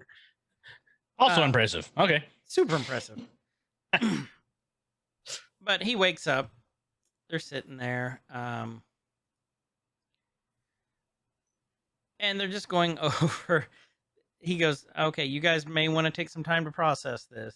The AZI, and he's like, you guys are defective. I don't know if you knew this. You may want to take some time to process this. So I just thought that was kind of a funny little point of humor in there. Like, oh, thanks for letting us know. Well, what got me though is Wrecker's reaction to that. He's like, really? Because I don't think he understood what he was saying. Yeah, no. And now we've got Echo's. Echo is talking to them about Tarkin and why that's important and how he's not a big supporter of clones. Koda, I think this is a good jump-in point for your Echo and Tarkin thing you wanted to talk about. Yeah, so the mission that let me pause. The mission that Echo went missing on and got basically taken, it was a mission to save Tarkin, who had intel, right? And Tarkin was in this. It was basically a prison built to hold Jedi, but the Separatists controlled it. So when they went in there, Echo and Fives, who are ARC troopers, they were there, and Tarkin after they started getting Tarkin out of there, they went to go back to their ship and they got pinned down, right? And Tarkin, being kind of arrogant, was like, "Hey, we need to take the ship now." And Echo, following orders, walked into the ship, and as he's pushing for the ship blows up. So Tarkin is literally the direct reason, basically, that Echo became android, like a robo clone, basically. I'm gonna have to go back and watch so much stuff now, because I can tell that it picks up. Mm-hmm. Like we said, I don't want to drive this in the ground, because I know we want to try to push through, because we still have 40 something minutes of this episode left. That I can tell it picks up later. It's just one of those things I'm gonna have to plow through to do.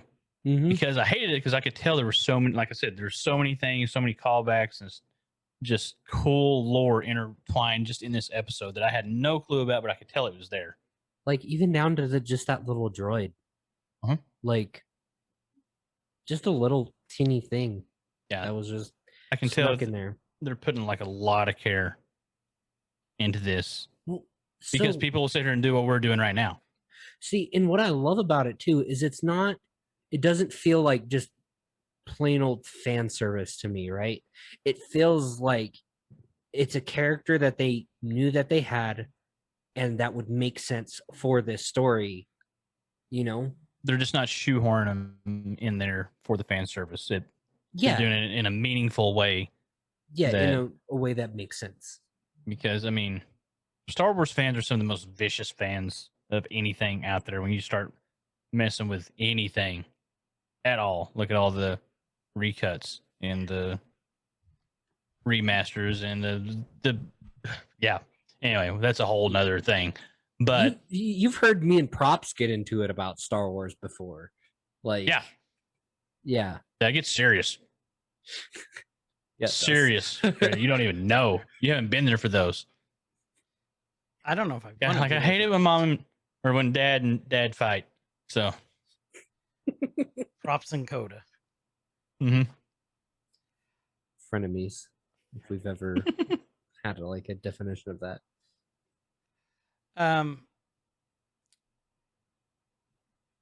So Koda just finished his explanation of Echo. Mm-hmm. And now they're walking out, and Hunter's telling Omega, basically he tells her, "I'm a loner, Dottie, a rebel. Mm-hmm. You don't want to get involved with a guy like me." That's basically what it is. That's a Pee Wee Herman reference. Gotta sneak one of those in there. You do. And then they're walking, and then the Sharpie ARC troopers, red ARC troopers, stop them in the hall and say, "Your presence is requested. Where are you going?" "Go to the battle room."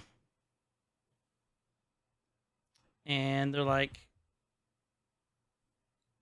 "Oh, we're not getting reprimanded? Cool. So let's go do this." So they go to the battle room, and Tarkin gives them this big long speech of how we need you to test your combat proficiency to us. We need to see how you're going to do. He's looking for, to me, he was looking for any reason to shut down the program at this point. He's like, "Oh, if they fail, I can just say, look, they're not effective." That's where I thought they were going with this. Do you guys think? Go ahead. Yeah. Go. Oh no, yeah. I had a thing I was going to throw in, but it can come after this. Yeah, no, that's kind of where I thought they were going too.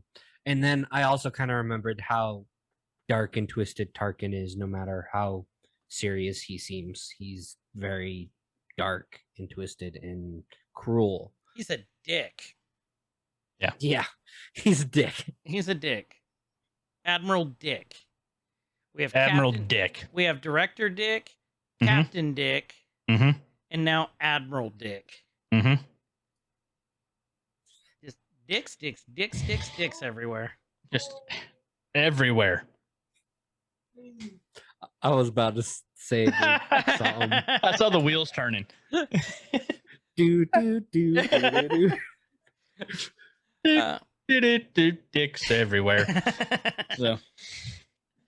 So next So thing you know, this is where he's gonna test their metal, and he basically throws them into the American Gladiators arena. he does. Like, I was waiting to see like Nitro pop up with the turret gun at the top. They're shooting the tennis balls, and Oh God, or Gina Carino. Toronto. Carano, yeah. Yeah. So another little side callback hint. This isn't like the original arenas that they were training in, right? Mm-mm. This is a different arena. It reminds me of the box in Clone Wars. You know Yeah. the box Yeah, where yeah. Count Dooku's testing all the Jedi and Yeah. stuff? Well, not Jedi, the bounty hunters. The way the floors panels come in and out and things come and move.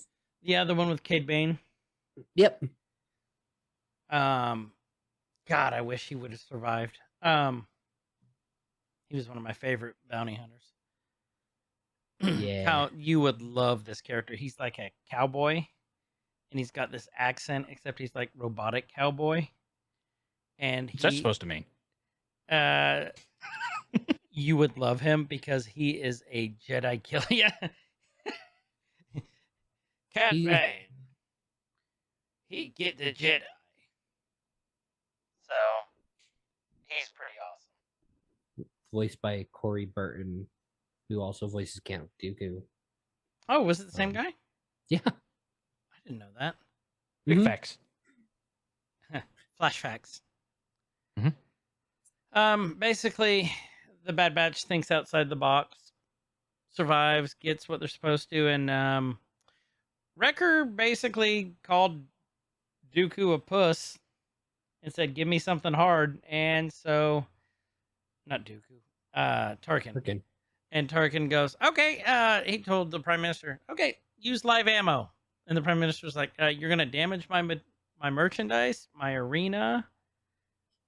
You know, All right, we'll reimburse you. yeah, Yeah. that's what he said. We'll reimburse you. He's like, the Prime Minister goes, "Okay," and then goes and turns it Yeah, on. that's fine. Yeah, it's fine. Flip the switch.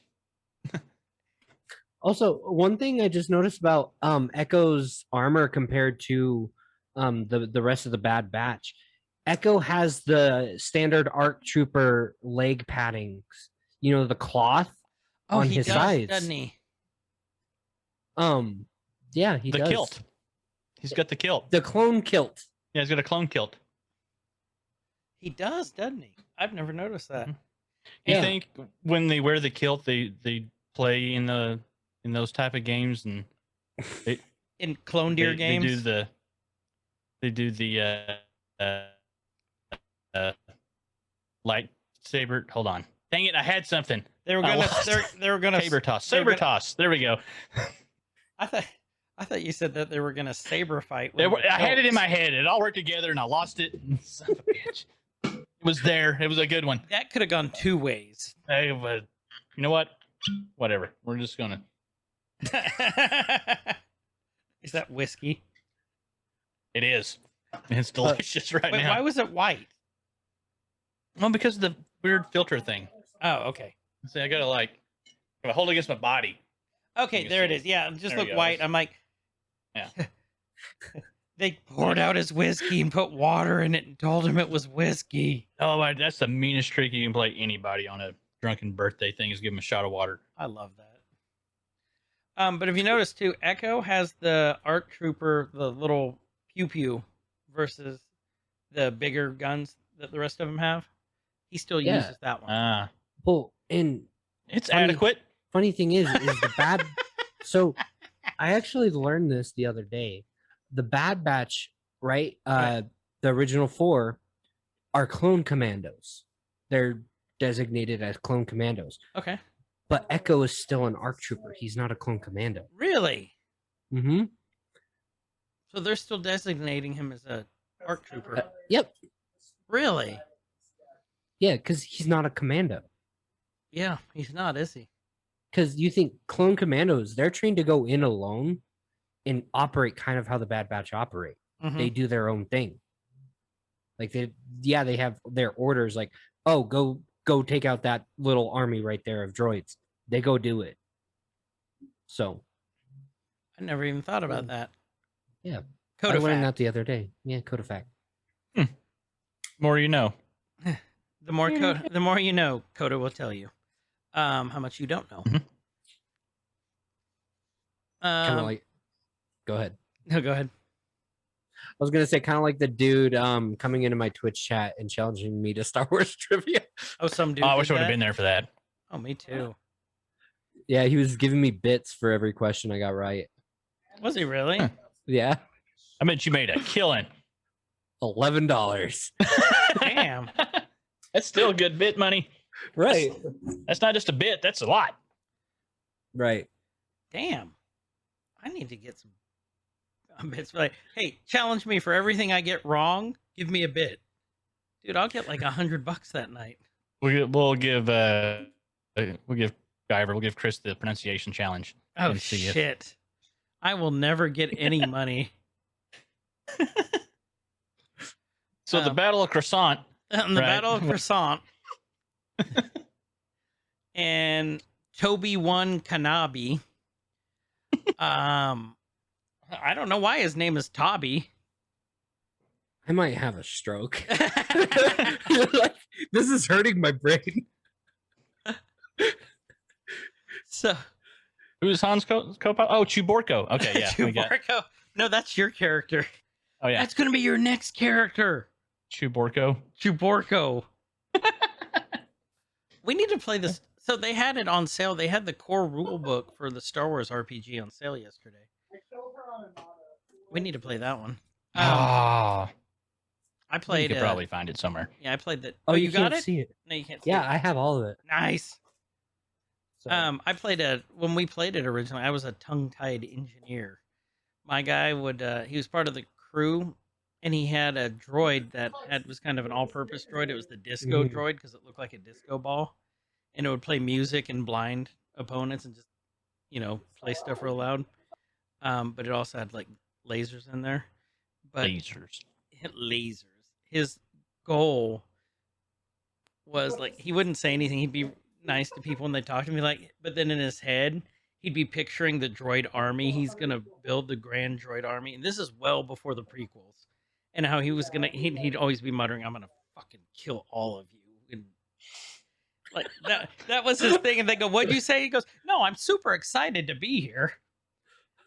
But he had Especially he was Milton from Office Space. he was in the basement. He had these Like, I'll illusions take my of taking Take over my stapler up with a the droid army. universe with his droid army that he's building, and like, except the droids he built were like the disco droid, and one was the fart droid. It just made farting noises with a smell.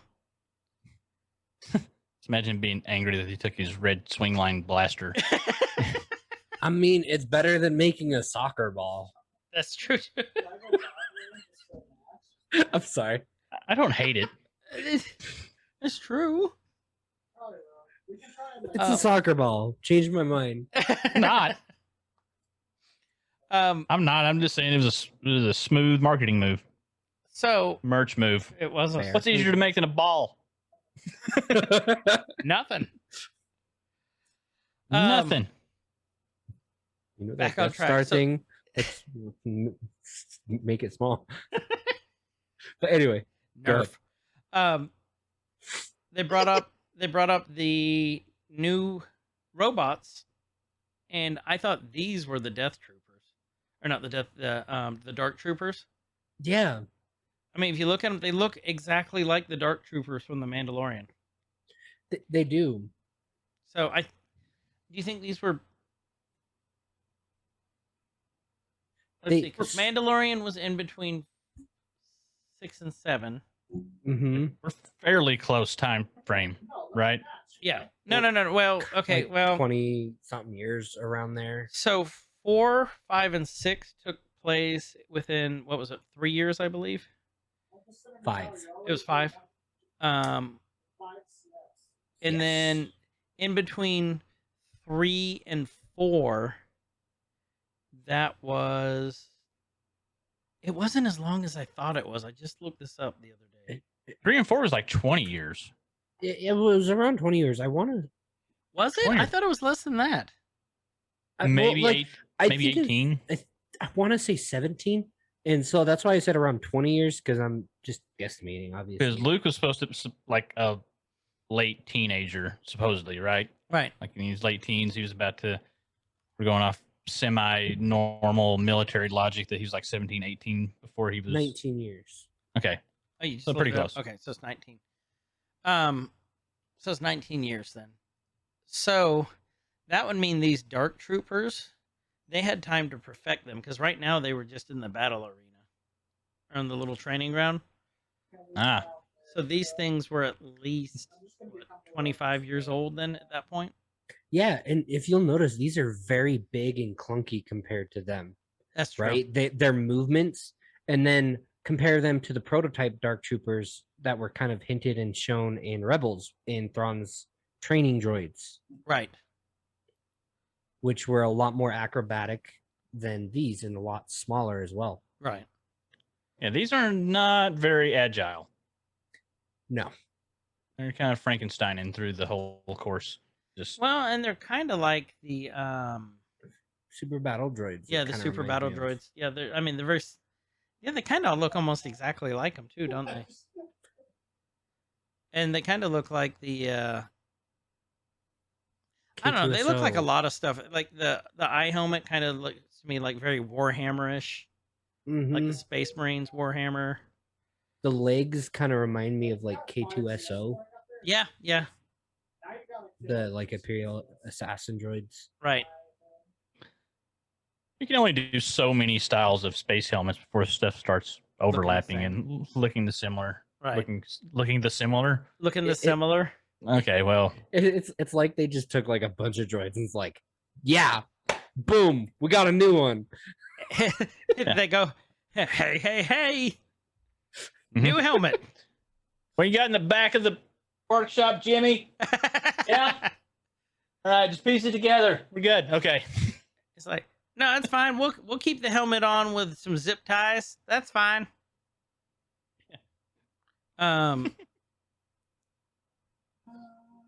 They're doing hand signals. You know, basically they're trying to figure out a way out of this because it's not going well for them at all. Wrecker got shot. He was hurt. They had to find a way to get him. They get him back. They say do this move basically like we did on this planet. And Echo is doing what an ARC trooper does and run in circles around him, like hit and run real quick. Mm-hmm. And then this is one of the coolest moves I thought right here. Echo jumps on one of them. It's like shocking him. And where was it? Was it this part where he yells at Hunter to throw the knife? Oh, where Crosshair Yeah, Crosshair yells at Hunter. Hunter. knife. Knife. Yeah, that's what it was, wasn't it? Threw it up in the air, and then Crosshair shoots the knife. Oh no, it was Wrecker. Was it Wrecker who did He it? yells the knife Okay. because Hunter already threw his. Gotcha. Okay. And then they start, they get two of them down on the ground. They start reprogramming them at this point. The two battle droids. I guess, would we call them battle droids at this point? Big We clunky can. droids. Nobody's here to stop us. Yeah, the pro droids. The pro battle. Rock'em sock'em droids. Rock'em sock'em droid. Yeah. I don't know what we'd call them. I don't know either. I mean, they're dark trooper prototypes. Dark Trooper babies. Dark Trooper babies will make it. Or granddaddies or something. I don't know. Dark trooper babies. I don't know. I like Kyle's theme song for Dark Trooper babies, we make That dead. would be a great crossover. Yeah, just it like- would. Muppet babies, but Dark Trooper baby. Darth Nanny just hovering over him. What did I just do? You can't- Okay. And then If you guys don't find us funny, damn it, we find us funny. That's all that matters. I'm having a good time. Yes. I'm having the best time talking about a show that I have no clue about what's going on ever. But Kind of have an idea. it was enjoyable, though, wasn't it? Yeah, I liked it. I don't liked know. it. Your 3-second pause Even makes if I- me think otherwise. Well, I think that's the lag in the audio right now. 'Cause we get a lot of it. You're getting A lot of it. But uh-oh. yeah, it's rough, but it's doable. Is it your internet again? Probably. Yeah. I'm going to guess. Well, I'll send you. I'm blaming it on Koda. I'll send you this the MP3 off of the Roadcaster. Everyone usually blames stuff on me, so it's fine. Mhm. What do you do? Blame it I on Koda. blame Koda. Mhm. Next thing you know, they're looking at the Clone Trooper babies. You know, they win. Of course, we knew they would. And here's where they talk about what Kyle and Koda were talking about earlier. That means tell me about Clone Force 99. And they said they're medically defective clones whose cellular mutation enhanced traits.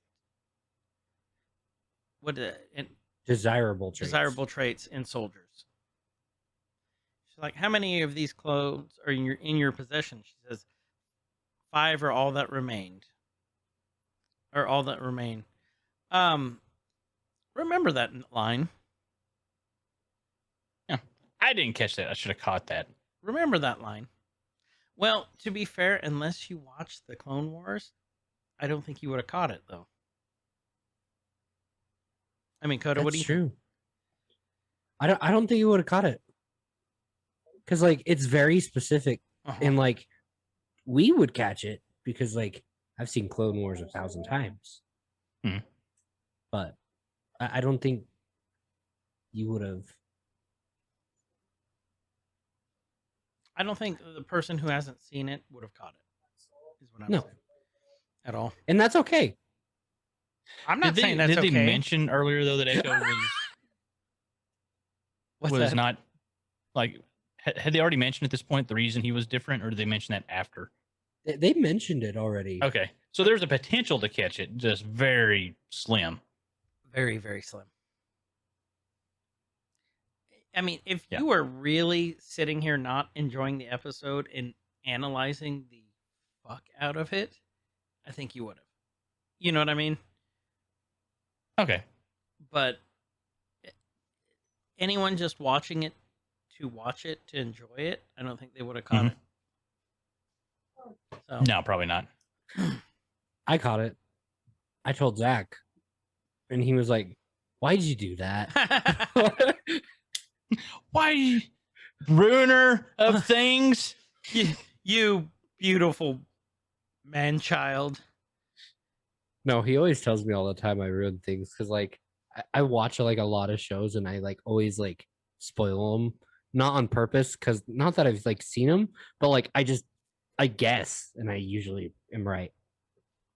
You make correct guesses. All right, I'm going to replace Chris with you now, so we.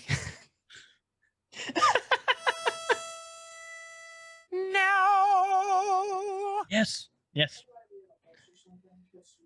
Do you think it's Mephisto? I think it's Mephisto. I still think it might be okay. I think it's Mephisto or Reed Richards. Still, you're going to stay hung up on that until we finally get. I mean, you're going to be right eventually about one of them. So, one of those two, you're going to be right about. I think it's You're gonna hedging your bet. I think That's it's not fair. Reed Richards before that. Hey, I would like it to be known. Kyle didn't respond to this. I did send him a text from an article where Doctor Strange was written out of WandaVision One, yeah. because they didn't want a I white did not guy coming respond. in to save the day. But he was the big reveal that was supposed to have happened. Yeah, I didn't read the article. I know I was you going didn't, to, because but you I didn't didn't. respond. I'm a busy fella. Because I actually got one right. 1 out of 100 ain't bad. Like That didn't happen. my Doesn't friend count. Meatloaf did not say, but I'm plagiarizing. And we're not friends. Close, I wish we close were. enough. I'd be friends with Meatloaf. He was seems in like a Rocky cool Horror Picture cat. Show. So, okay. So, Where are we? We just squirreled again. Have you listened to the episodes, have you Koda? listened to any of our shows? Any of the 26 do. before this? It's a lot different when it's like happening in front of your eyes, though. To It's be fair. different when it happens to you. So basically, they're just going back and forth, about why, what's up with Clone Force 99. And they're like, he's like, they don't follow orders, and they're like, but they get the job done. And he said, what about Order 66? And they're like, well, we assume that the Jedi and the Padawan are dead, so they said, well, there's no proof. Show me the proof. Mhm. Show me the proof. Show me the proof. Give me the proof. So that's what it was. And again, this whole thing just led me to believe Tarkin is just out to end the clone program, which we know happens eventually if you've watched any Star Wars before. But honestly, we're 37 minutes in. I didn't think we would be getting this much backstory already. I knew we would to some degree, but I didn't think we would be getting this much at this point. That's I, for fair. one, am glad that we did. I know you are. I honestly am too, because like Mhm. even I know it's a different series, but as like a long time Clone Wars fan and even Rebels fan, like just the like little details and like the tiny cameos that are in there, like AZ, the little droids I was telling Kyle earlier, it doesn't even feel like fan service either. It feels like that they took a look at the characters that they had available during this time Mhm. and was like, okay, this would make sense. Right? Yeah. It doesn't feel Nothing- like fan service to me. Nothing's forced. Mm-hmm. It's again 37 minutes in. I am just pleased as punch on how they were doing this. Mhm. Like I remember I had to pee so bad at this point, but I refused to get up to go to the bathroom because I just kept wanting. It's one of those, you just want to power through it and keep going, not realizing how much is left. Yeah, I remember I had fresh brownies waiting for me, and I'm a fat kid. If there's brownies, I run, but I waited. Okay, like That's I'm not talking about dedication. any normal brownies. I'm talking like the thick double chocolate, Oh. fudge brownies. When you Like, say Wait. not normal brownies, I was thinking like oh, you thought like pop Yep, brownies. brownies. like special brownies, which may have made everything even that much more better. I mean, you watched it 5 times. You could have watched one of them on. At At least not that set of brownies. Like, what happened? Coda's sitting there in his Darth Vader underwear with Funyuns all over his body, just laughing, watching the episode. That would be so accurate. He goes, "Ah." I love freaking Funyuns though. He goes, So like that's He's- accurate. You sounded so sad talking about those brownies. Though. Like you could hear it in your voice. Like I Yeah. had brownies, I had brownies. just waiting, I want the brownies. and I didn't go. Like there's like so proud. I can tell if you were proud of yourself or disappointed. No one ever pays me in gum. Oh God, Okay. I'm hurting. Okay. So basically, they are in there trying to figure out why they were trying to kill him at this point. The Bad Batch is in there trying to figure out, why were they trying to kill us? And Mhm. Tarkin arrives right at the room. And what happens here, Koda? Oh, when Tarkin enters the room? Yep. Oh, when he sends them, he's kind of quizzing him. He's sending them to Onderon. Mm-hmm. He says So- that there is what's he called? Separatists. Separatists. Does he call them insurgents or just separatists? He just says separatists. Okay, so he's saying separatists. So,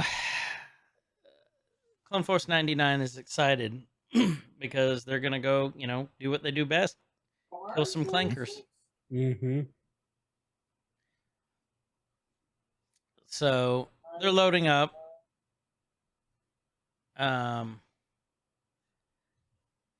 And we see Echo looking at this thing, and Tech comes out and says, "Any more intel on the insurgents?" And he's like, here's where he calls them insurgents. They say negative Imperial files, so locked down tight. And Tech's like, "Yeah, give them to me. I'll get it done." And you're absolutely right. The more I'm looking at it now, while all of them are loose, He's Oh. tense. yeah, he's completely tense. He's just almost robotic. Mm-hmm.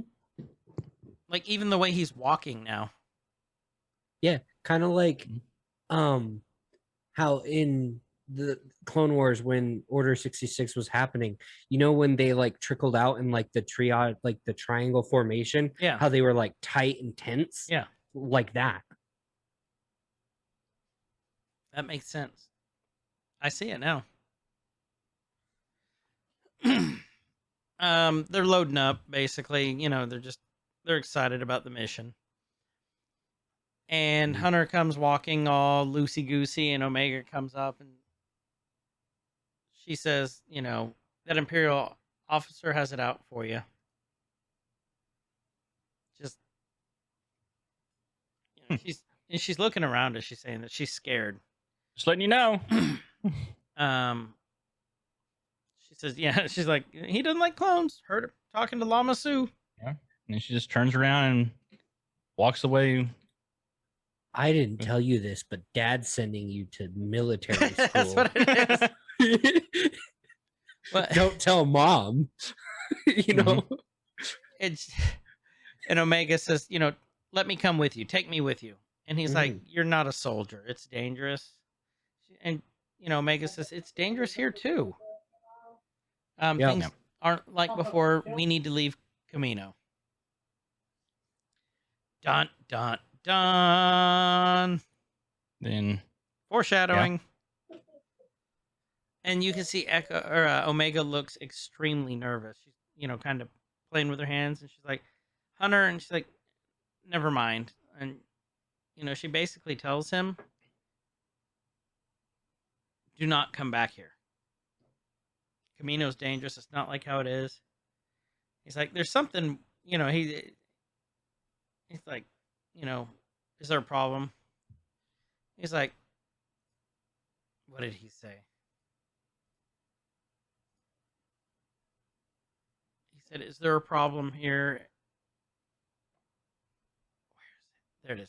And it's like, there's something weird about the kid. And he looks over and she just gives this real big goofy grin. I just thought that part was funny. It wasn't supposed to be, but I just thought it was funny. It's like, there's something weird about this kid. Almost kind of like, oh my gosh, he's looking at me. Hi. Yes. Yeah. Yes. Like, but she does the school picture smile. They're like, Oh, yes, all she- right, smile. the little kid, I just got busted looking at you look. Lama Su comes say, Omega, come with me. Told you to stay, quit wandering. Yeah. Bad Batch goes out of hyperspace onto the planet. I also Omega. feel like Lama Su kept telling Omega to, come on, quit running off. That was foreshadowing too. Yeah. Come along with Mama Oral B toothbrush as we. She's the flossing kind. Is it 9 out, real- 9 out of 10 dentists recommend. I was thinking more on the lines of Q-tip, but okay. Ah, I like the Oral B. I bet you do. You shut up. I'm into no cavities. I broke him. I got him finally. I'm into no cavities. Ah! I like good oral hygiene. Choices. I know exactly what that yell's from. Nah.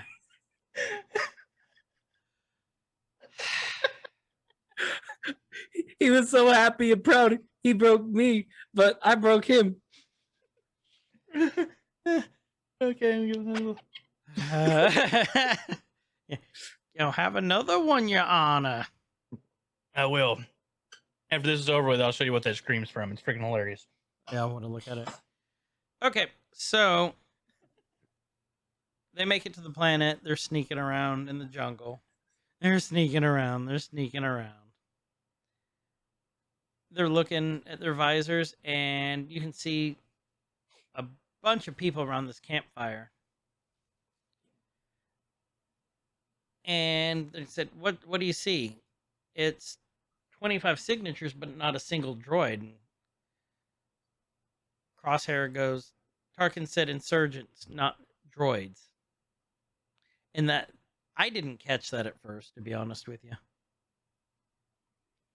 That how they never said droids; they just said insurgents. And So- referred to them as separatists Uh-huh. too. So that's why they assumed. And you know what happens when you assume?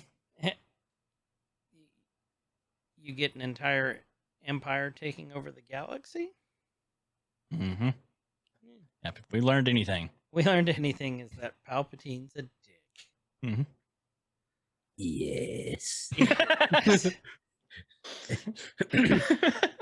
Let your anger deepen your hatred. Yes. Oh shit. He said it was the last time earlier, but no, No. he can't help it. So you look at Crosshairs looking at people in his scope, and he gets the grandma from Moana in his crosshairs. And he's like, "Give the owner order." I mean, look at her. Away, away. Yes. Oh my gosh. I can't unsee it. Yeah. It's there Hold on. forever. It's the grandma from Moana. Hold on, I'm just in predator mode right now. I can't. Oh well, still, yeah. Even in predator mode. It is. It's her. She's even got the cane. Oh my god. We got the coconuts. My name is Lux Bonteri from Underon, and you. That would totally work there. Yes, it was. So,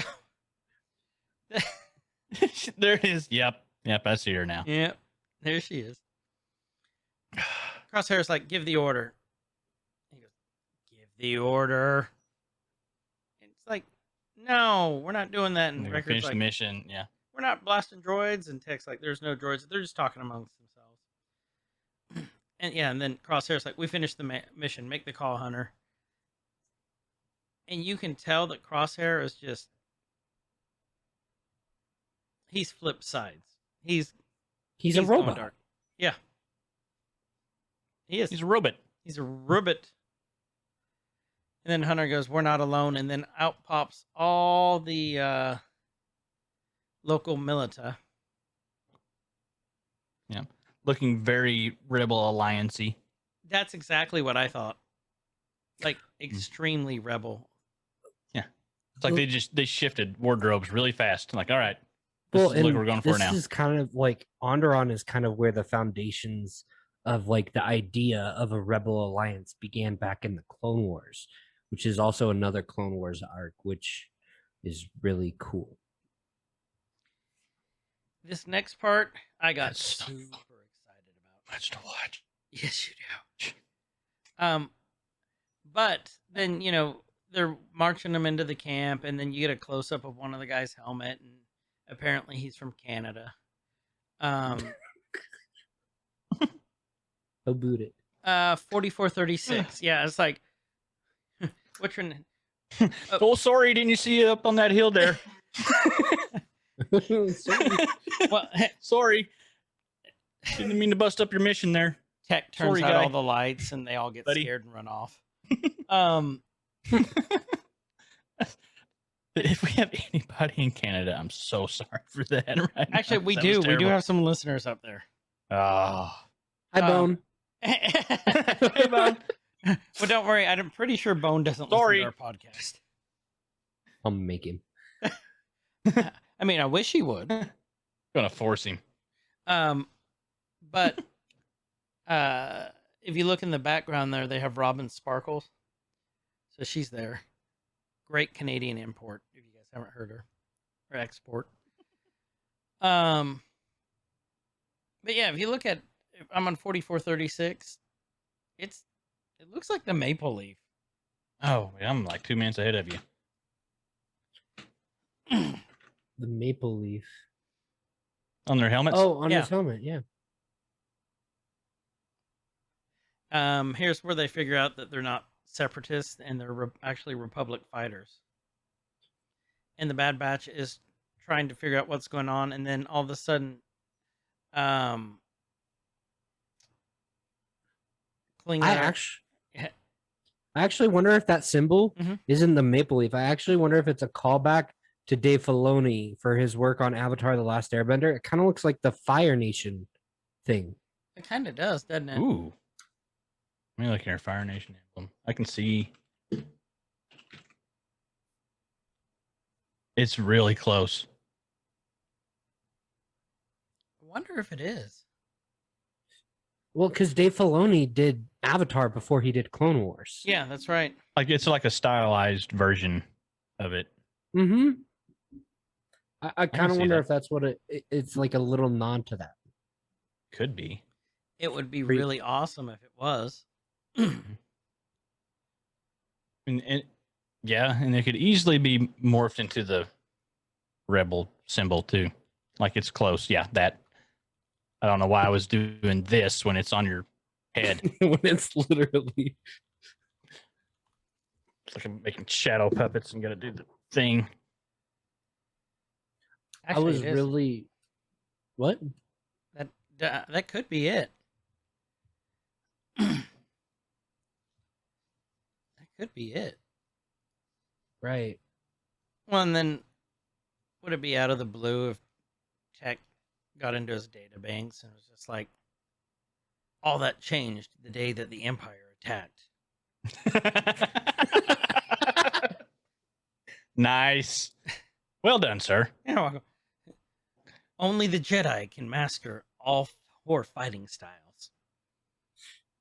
7, but okay. Close. Well, there's 4 nations.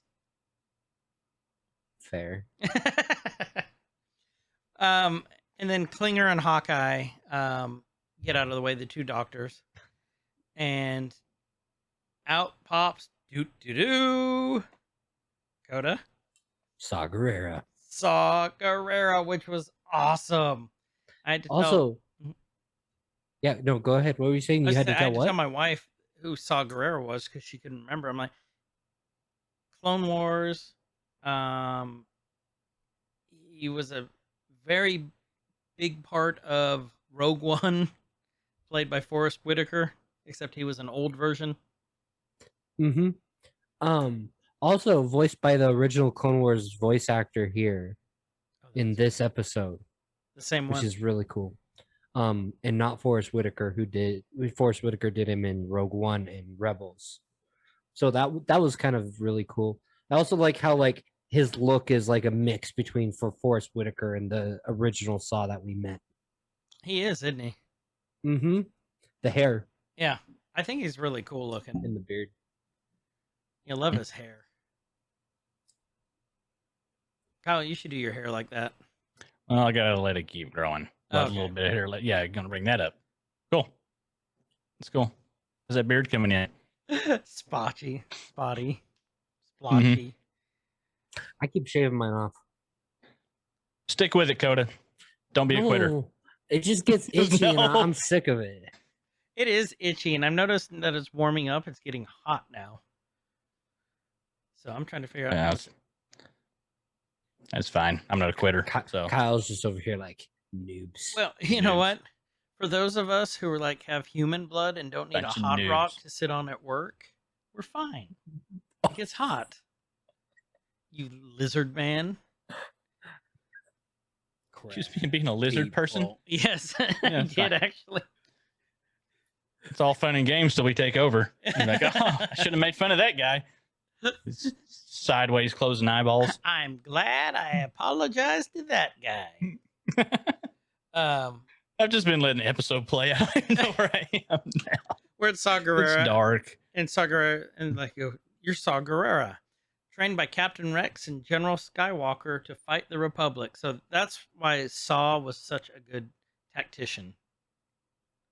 I think he was a good combo of the two. But he So- was very extreme. I think he took his extremeness is like from Anakin, but we Mhm. didn't get to see Anakin relay that like we did. If you think about it, Anakin, when like the droids started attacking in Clone Wars, was getting ready to just jump in the fight, right? Right. And Obi-Wan was like, "Yeah, no," and then he was like, "No." So I think Saul learned his extremeness from Anakin in a sense. I can see that. I can totally see that. Basically, you find out that, yeah, these are civilians and women or children. You know, what else are they lying about? And with that, Saw packs up everything and walks off. And I love how he turned. Light is such a big thing for me. He turned the light out, Yep. which is really cool.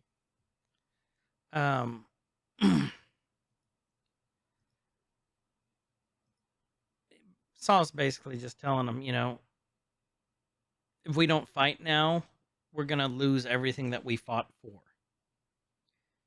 We just took one power and replaced it with another. So I love that part where he says, the Clone Wars may have ended, but the fight has just begun.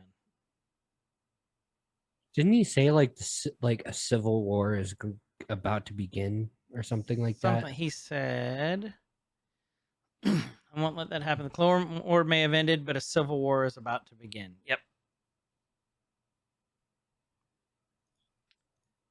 And yeah, he turns out the light. And as they are walking back, debating, we see what kind of droid? Imperial probe droid. Woo! Which is spying, and it's basically a tattler, like in a truck. It's also really cool to see that like those existed basically during the Clone Wars. They had to have, if you think about it. It wouldn't have been a new tech. Yeah. Yeah. Like all of a sudden. Like those it was right there. So like that was kind of cool for me, kind of tying Clone Wars to the original trilogy. Right. Like the prequels. As they're going back, we see more Crosshair versus Hunter, and basically the two ideologies going at it. Like, you know, an order's an order. You know, why didn't we do this? Well, they're innocent, you know, women and children. Like, how we don't know that. The Emperor gave us an order. And I swear I thought that Hunter was going to shoot Crosshair in the face at that point, but he ended up shooting the probe droid. This after he told him he was unfit to lead the squad. Yeah. Yep. I thought he was going to shoot him in the face. I really did. I'll show you unfit to lead. Anybody else got a problem? Chosen one. See, and I love that when Crosshair and Hunter are going at it, all the other guys are just quiet. They don't say anything. Yeah. Just kind of. Even Wrecker, who's the loudest. Mm-hmm. Yeah, that's what it is. They're whistling the Doug theme song. Can you whistle that? It's got a lot of a lot of bass. I can't. Koda can. They're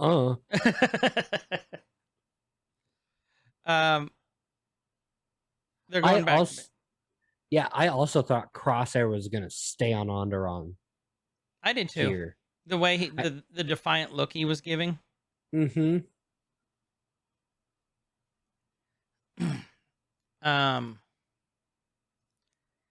And then this part was really important.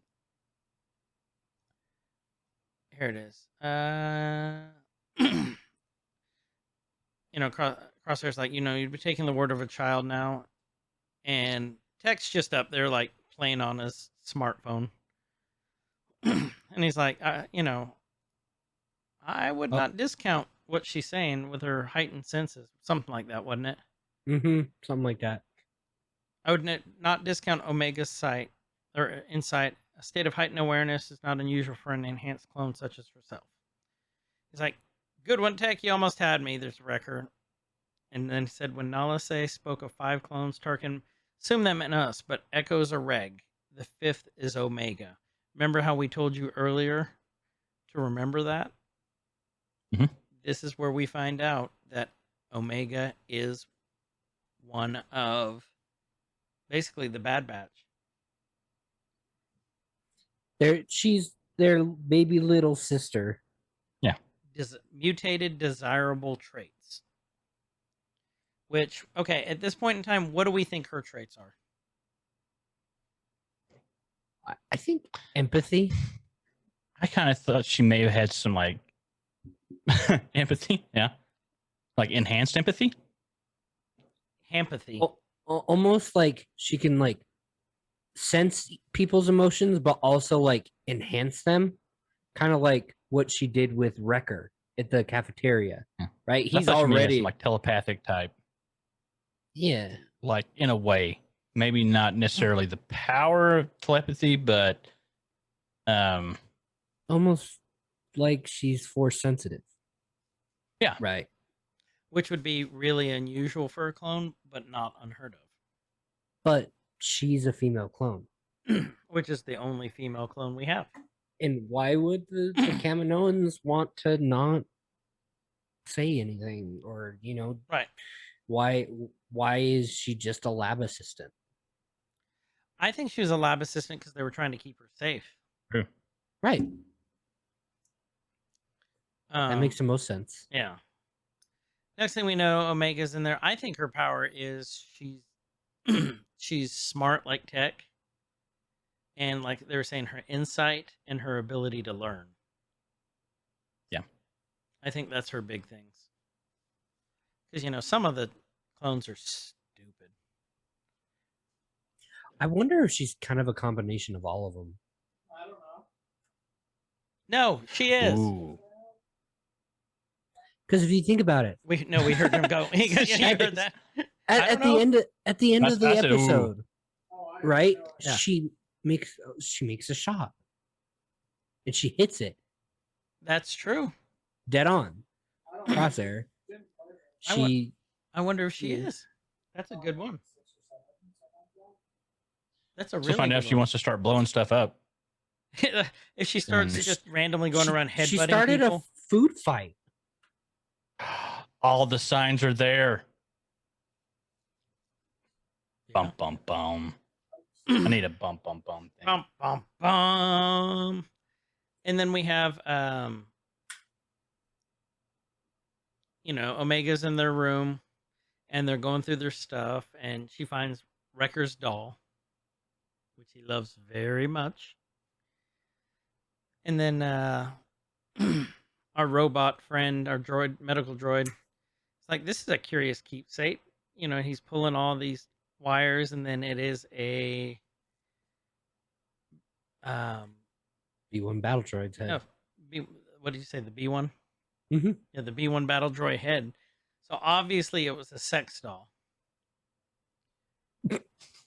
for one of them.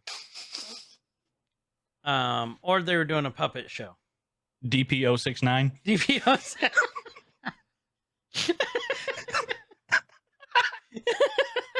I got him. DPO 69. Hey, it would make sense. Was another member of Domino Squad's name was Droid Bait? So That's true. DPO 69. Help me, step droid. Yeah, help me step droid. Or they were doing droid I'm stuck in the puppet shows. compactor again. droid puppet shows. They're like, "It's alright, it's alright, it's okay, it's okay." Say hello, dummy. Hello, dummy. So he finds it, screams. Omega's like, people are gonna hear us, and in walks our typical, I guess, trooper army now, or a little pod squad. Oh, the Coruscant Guard. Yeah, because there's only one of him, then two regulars. Yeah, I mean, I think at this point, like even before Order 66 was issued, Coruscant Guard are just a bunch of assholes. Like, That's true. That's true. I mean, they shocked the droid. They stunned the droid. right. Then they come in.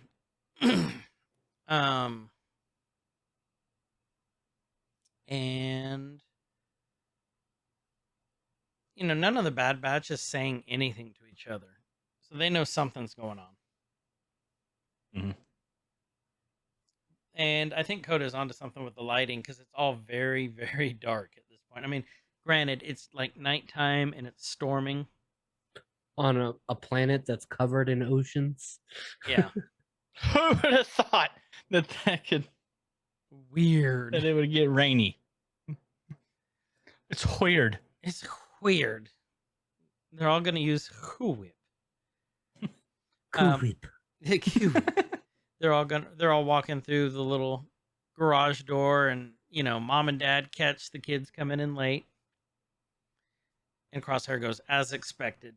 And they're ready for a fight. They've formed a little defensive circle, and then there's Tarkin. And he's like, the Empire does not tolerate failure, Sergeant. And he said, basically, the probe droid ratted him out. That they're talking to Saw Gerrera, and he accused them of treason. Has him thrown in the brig. And I love this part. Wrecker goes, smells weird in here. And Echo goes, because it's clean. Because one part we failed to mention is how they said when Omega was in their quarters earlier, how they mentioned it smelled weird. And also earlier in the episode when they came home, Echo was like, it still stinks. Yes. Like it's gotten worse. And then Wrecker's like, smells like home. Mm-hmm. Yes, carry on. And then they are sitting there, and then there's Omega. She's like, hi. It's like, hey, I'm here. And they're like, you guys got captured? And they're like, yeah, how else would we get you out of here? I'm like, I'm glad that they lied to her and made it like, yeah, this was our plan. Yeah. This is our plan all along. And then, they're then at this point they're trying to figure out how to get out of here. And then here comes the fight again between the two. With the other guys just standing around being like, what? And then he said again, good soldiers follow orders. Yep. First the Padawan, then Gerrera, and Tech and Echo look at each other. And you could see this is just all comes to a head at this point. And I think you're right. Might be on the empathy thing, or a combo of all of them. Well, what confuses me and what made me kind of think force sensitivity is Jedi have shown that with their force sensitivity, they can shoot on target, right? Right. They can also sense emotions through the force. That was expanded in The Mandalorian and even in the Clone Wars. That's right. Yep. So. Well, and then after the argument, Crosshair sits down and he's rubbing this one very, very specific spot on his head. Yep. where the inhibitor chip is.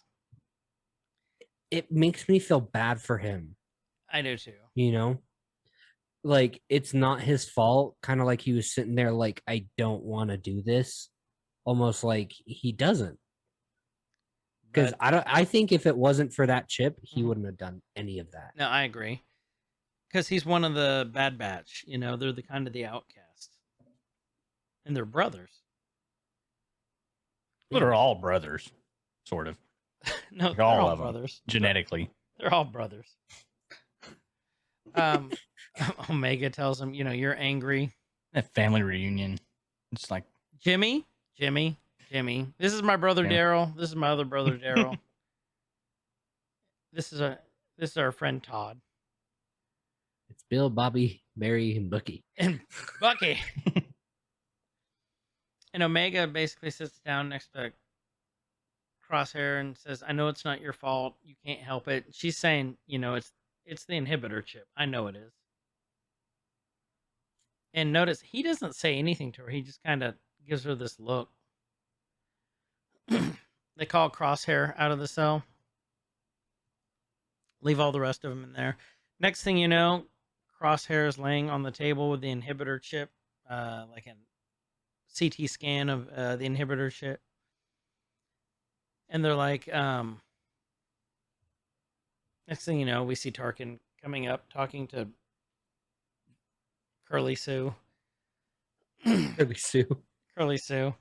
And then she says that CT-9904's genetic mutations have altered much of his cranial activity, including his inhibitor chip. But Tarkin goes, he exhibited loyalty to the Empire, and she's like, well, it's not as strong as our regular clones, but the chip, you know, Order 66 appears to be working. So Mhm. this is exactly what we confirmed, or this just confirmed what we thought. so he's a what was the word I was looking for? Crap, I had it. He's an Dickhead? unwilling dick. Yeah, he's an That's what- unwilling dick. Yeah. Nothing worse than an unwilling dick. He's It's almost like he's brainwashed. Almost. Is Like they put way to something think in there. about it. he's uncircumcised. God dang it. Gotcha that one. You got me with that one. Okay, so they start probe shocking him. Yeah. It's the only way I'm getting through this. Boys. And I thought this part was hilarious. We go back to the cell, and anything Hunter does, Omega's doing. Yeah.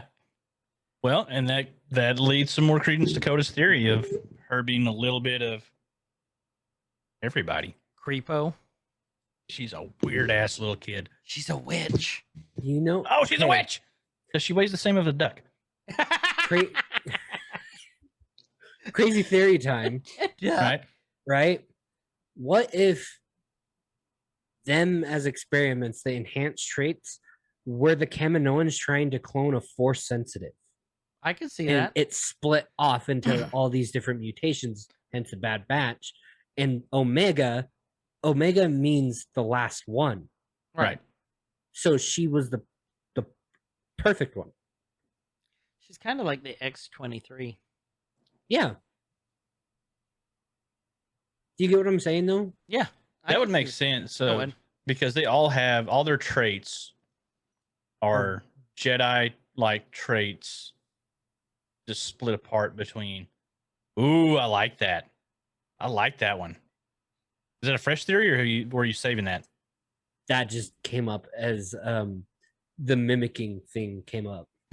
Well, and see that, like, as we break this stuff down, like we've done, you know, with the different shows and stuff that we, you know, when we were doing all the MCU stuff and, well, more so like WandaVision and Falcon Winter Soldier, that, so we sit here and you, like, when you're watching it at home, even if you've watched it, you know, like 5 times, like some people, you don't sit there and pause and think and pause and think and go Mhm. scene by scene. And there's a lot of times we'll catch, because we're pausing while we talk about it, and we have it, you know, pulled up on our second screen, we'll catch things in the background, like a lot.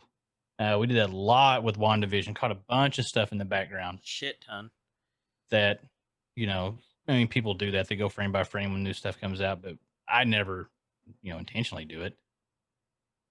But now this kind of forced me to, and you catch a lot of things from throwbacks to Easter eggs to art style things that you can really, you know, expand upon, like we did, you know, way earlier in the episode. And so it's a cool way to approach a show. It really is. And you have nerds like us to do it for you. Yeah, you guys know we do the work for you. Now with fresher smell. Basically, they're trying to figure out how to get out of the cell. Tech comes up with a plan that. Oh, that more now with fresh. I almost said something that would just piss you two off, but we're Do not. it. Wanna? Do it. Oh, well, I guess it's like now with 50% more midichlorians.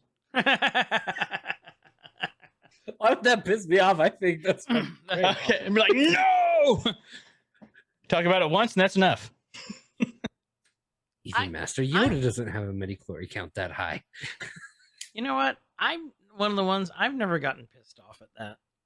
Neither have I. I think just it's thought it kind was of. I think cool. it's kind of cool. Yeah, I'm glad it didn't stick though. Like super hard. I mean, Ky- whatever. Kyle's upset. Yeah, didn't- Kyle's he upset. He didn't get us angry. It's like no, It felt I very, really like- like that. I'm sad that I didn't make you angry.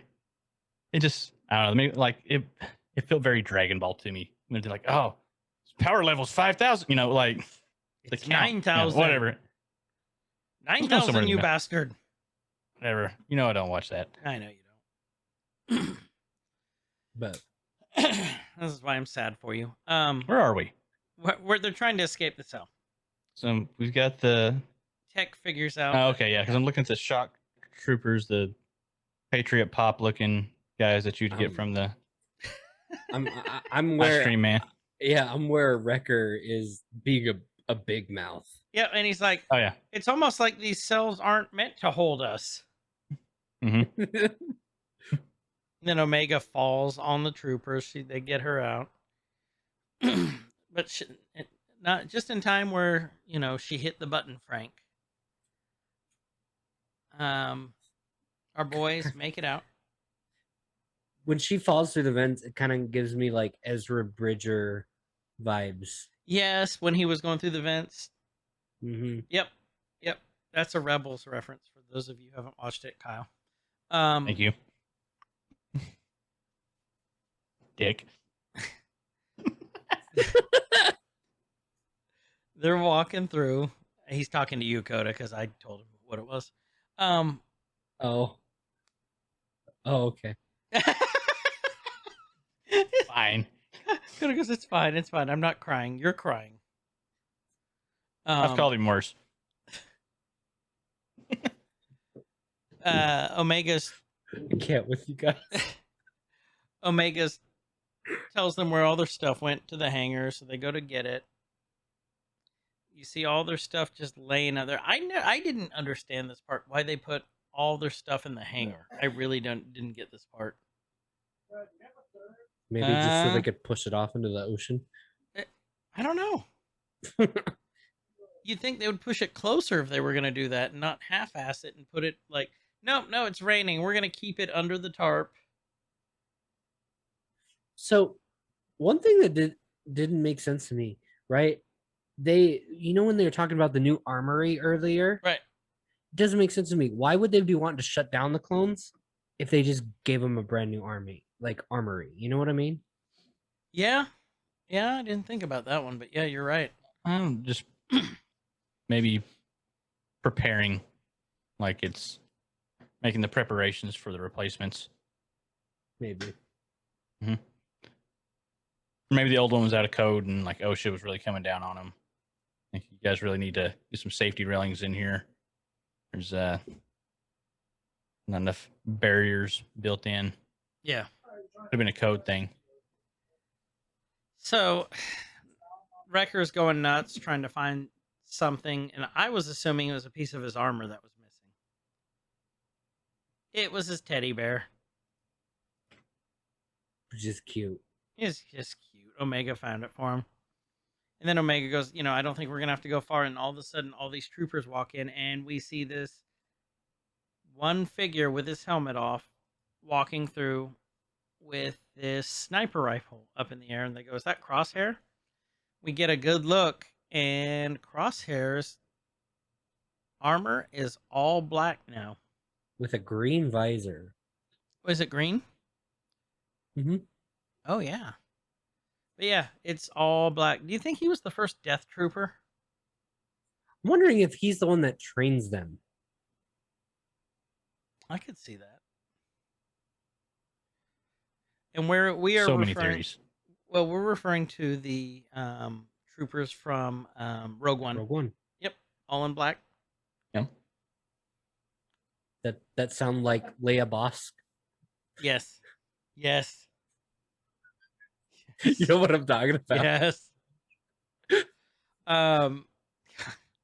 Sound like you're turning the FM radio like this. Yes. Oh, Kyle, a radio is what we used to listen to before, Back in the olden times. back before the crystal cracked, In in the before time, I'm glad you were there to relay the before times. before the crystal cracked. You Here's mean the Kylo show. Ren's crystal? It was the dark crystal. So many crystals. I think it was. Yeah. Here's the showdown. We knew that was coming the entire episode. Now the cinematics of this was so cool because I feel like they did like a slow transition to better CGI. Well, not better CGI, but better film work. I guess you could say film work since it's all Just it is better all CGI. cinematography. Yeah. Like, early on it was like really good, but here it feels so much different than it did at the beginning of the episode. I don't know if it like their interior shots seem to do a lot better anyway, but you have the fog and the sparks. It doesn't feel cartoony. I agree. Also, yeah, it doesn't either. It feels very, like you said, cinematic. Okay, I it's- just paused that on a really cool. I got the cover picture for this now. Yeah. So It's did where you guys? Sorry, go ahead. I say it's where I got it paused where he is aiming down the sniper rifle and it kind of pans out to it and everything else is like a blurry. So did you notice where Crosshair shot Wrecker again? It's in Same the spot? same spot where the droid shot him earlier. Which is Ah. why he would have been down so fast. Mm-hmm. And another thing too, there's kind of another Clone Wars reference when Wrecker throws the lid. Yes. You know the Darth Maul scene? Yes. I caught that. Yeah, right there. I'm still really in awe by this. It seems like they're using the set of special effects that they use from the live action movies. Like, look at the The, smoke. the laser blast, the classic yellow sparks that are in like every movie. The way the- stuff reflects off their visors and Just I'm saying everything. RT Like when they- original series RTX off. New series RTX on. RTX off, RTX on. So if you look at the like when Tech started up the engines, you could see the little the heat trail behind it, just the thin heat trail. It's just phenomenal. Yeah. They're kind of at a standstill, and Crosshair's like, it's your move. Then they all start moving, and then Omega's running towards the ship. She hides behind this box, sees a blaster there. They get Wrecker, they're pulling up, and Crosshair has, I'm assuming that is Hunter. Hunter in his crosshairs, like for a headshot. And then all of a sudden, boom, the rifle gets shot out of his hands. And the Bad Batch looks up, and then there is Omega.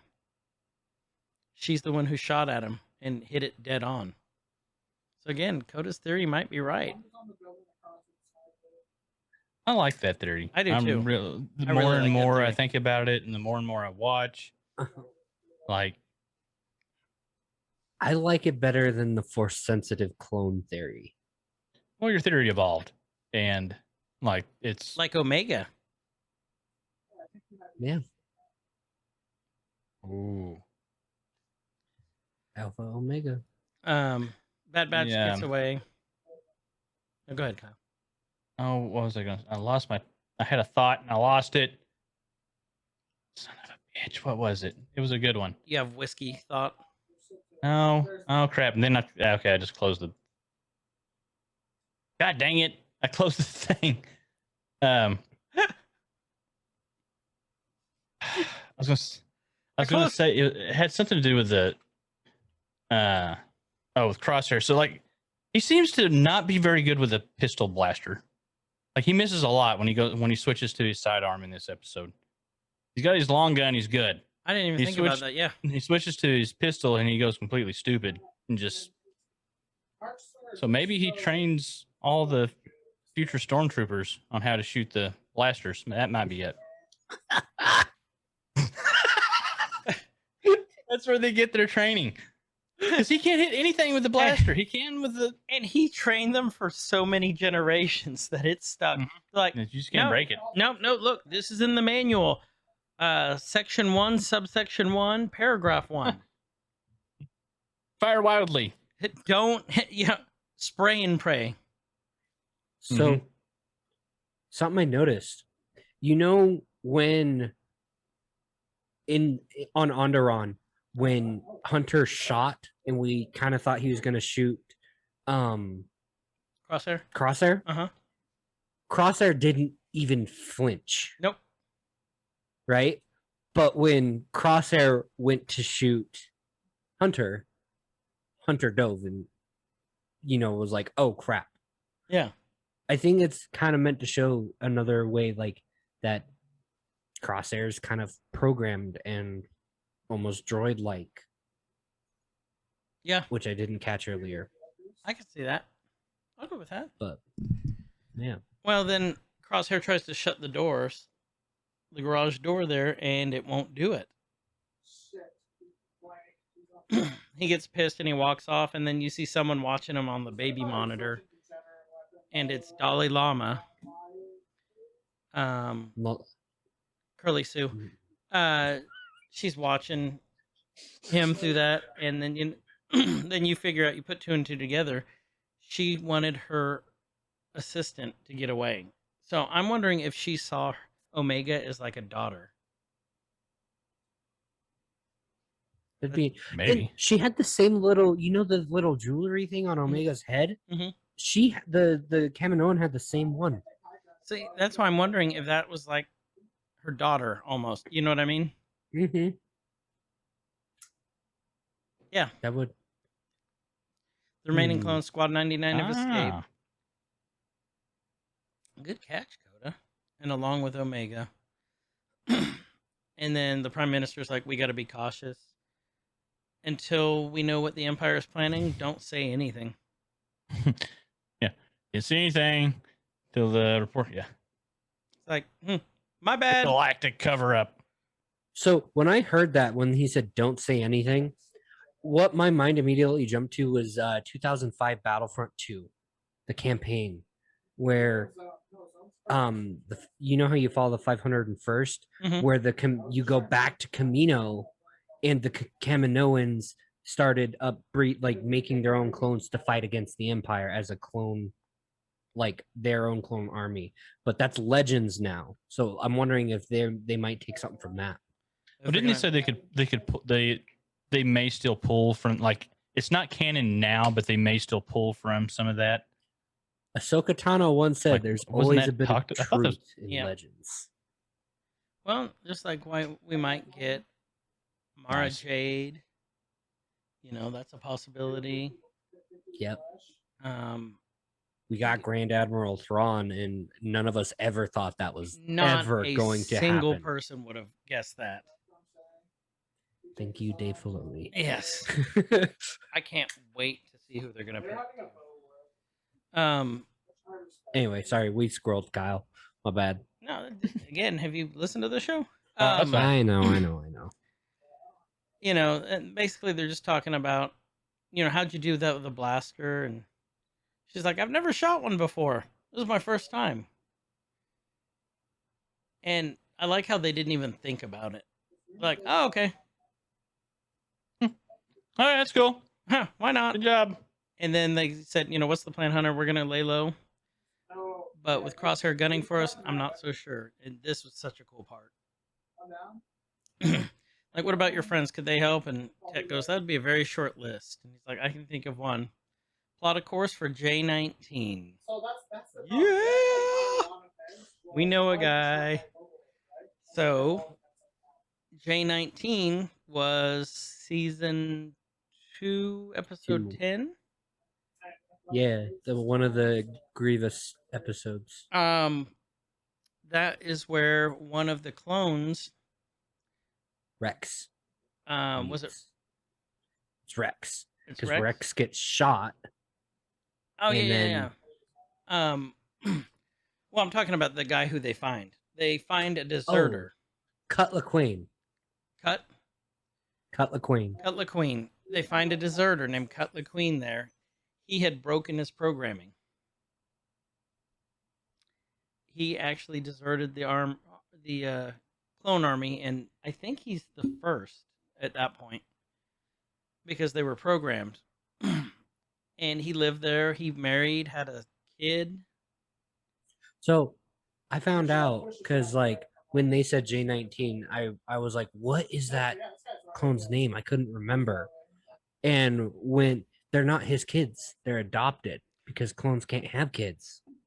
Oh. It makes a lot more sense. Yeah, that makes a lot more sense. So Cut's shooting blanks. All the clones are. They gave him guns that don't actually shoot. Poor bastards. Here's my rifle. Here's my gun. This is for shooting. This is for. This one doesn't do shit. Yeah, this one doesn't do shit. The laser doesn't shoot straight. It just comes out and just kind of flops there. Yeah. So thanks for staying for 2.5, almost 3 hours with us for this one. Hmm? Yeah. It was You're a long welcome. episode. Yeah. Well, I mean, luckily I don't think any of the next episodes are gonna be nearly as long as this one. Next one was So- like 28 minutes. The next one, the one after that's, I think runtime like 33 minutes. Another one, then it's like 29 minutes. So they're doing the typical Disney thing. It's like, how long will this episode be? About Yeah. 33 and a half. 20 to 47 minutes, somewhere in there. Sold. Right.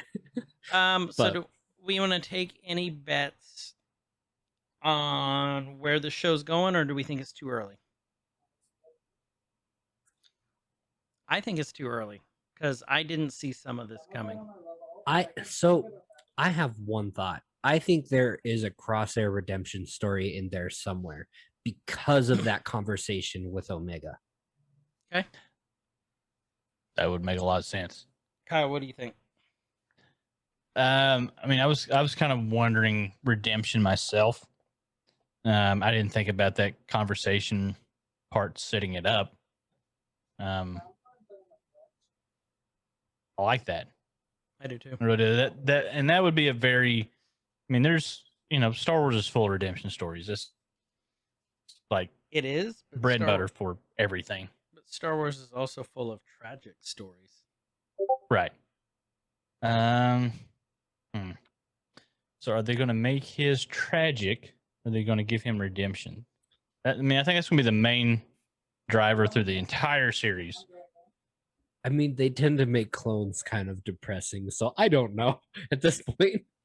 I mean, he's already got a tragic side to it because he's, like you said, he's unwillingly going against his brothers now whether he realizes it or like, and he doesn't realize it.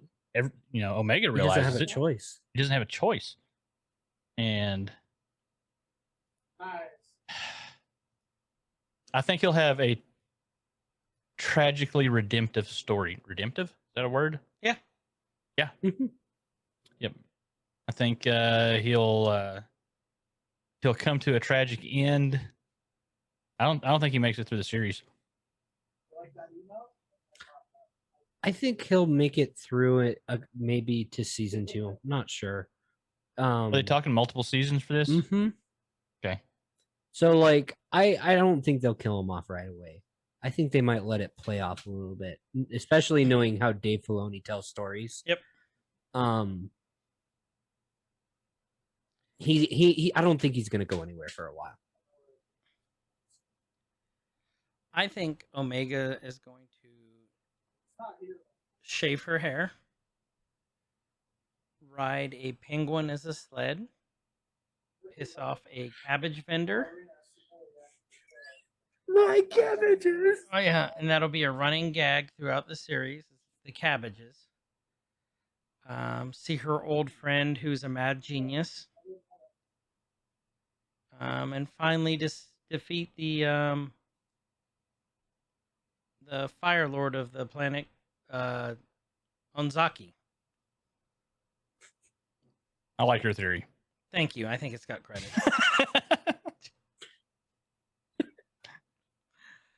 Well, Poor Koda doesn't know which way to go. He's you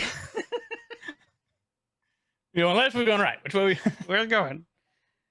With that, you have the end of our first Nerkie of the hour and 16-minute first episode of The Bad Batch. I'm really looking forward to doing more of these. And then what I'm not looking forward to is doubling up on this plus Loki. But we won't be doing regular episodes when we're going to be doing both of these. We're doing those, yeah. So that's You guys are just doing double Nerkies. yeah, we're We're double fisting the Nerkies. We're DP in the Nerkies. 2 Nerkies just Just- It's like when you have 2 of the recovery potions and you pour them all over your face. Don't make that motion. That's the point. You just get doused in Nerkie juice. I feel so recovered. Okay. That's what she said. Woo! With the that, with the deuce, with that has been the first episode of the Nerkie for the Bad Batch, Star Wars: The Bad Batch. I'd like to thank Koda for hanging out with us. Thank you, Koda. Thank You're you for your welcome. knowledge. Suffering through this. Mm-hmm. I'm having a blast. I don't know about you. Oh, we're being punished. Mhm. But we're just kidding. We're hating every moment of this. Thank you for having me. Seriously, appreciate thanks for coming on. Koda will be joining us for our next episode. We're gonna record it probably this weekend. You'll get tired of it eventually. I'm just gonna keep bringing you back. Yep. You can't get away from it. People are You're gonna here for- start listening. They're like, "This motherfucker again." We can't. How many quit times you. is he gonna say "Cool Whip"? Cool Whip. It's gonna be. We're gonna be doing a Brokeback Jedi. We can't quit him. Again, with that, this has been Everyman's Guide to Nerddom. I'm Chris. And I'm Kyle. Thank you guys for sticking it out with us. And wherever you guys are, good evening, good night, good morning, and be good to each other. See ya. See ya. Toodles. And we're out. Oh, I cut off right before Toodles. Son of a Nerd Corker, rise up. It could get elevated. Nerd Corker, rise up. It could get elevated.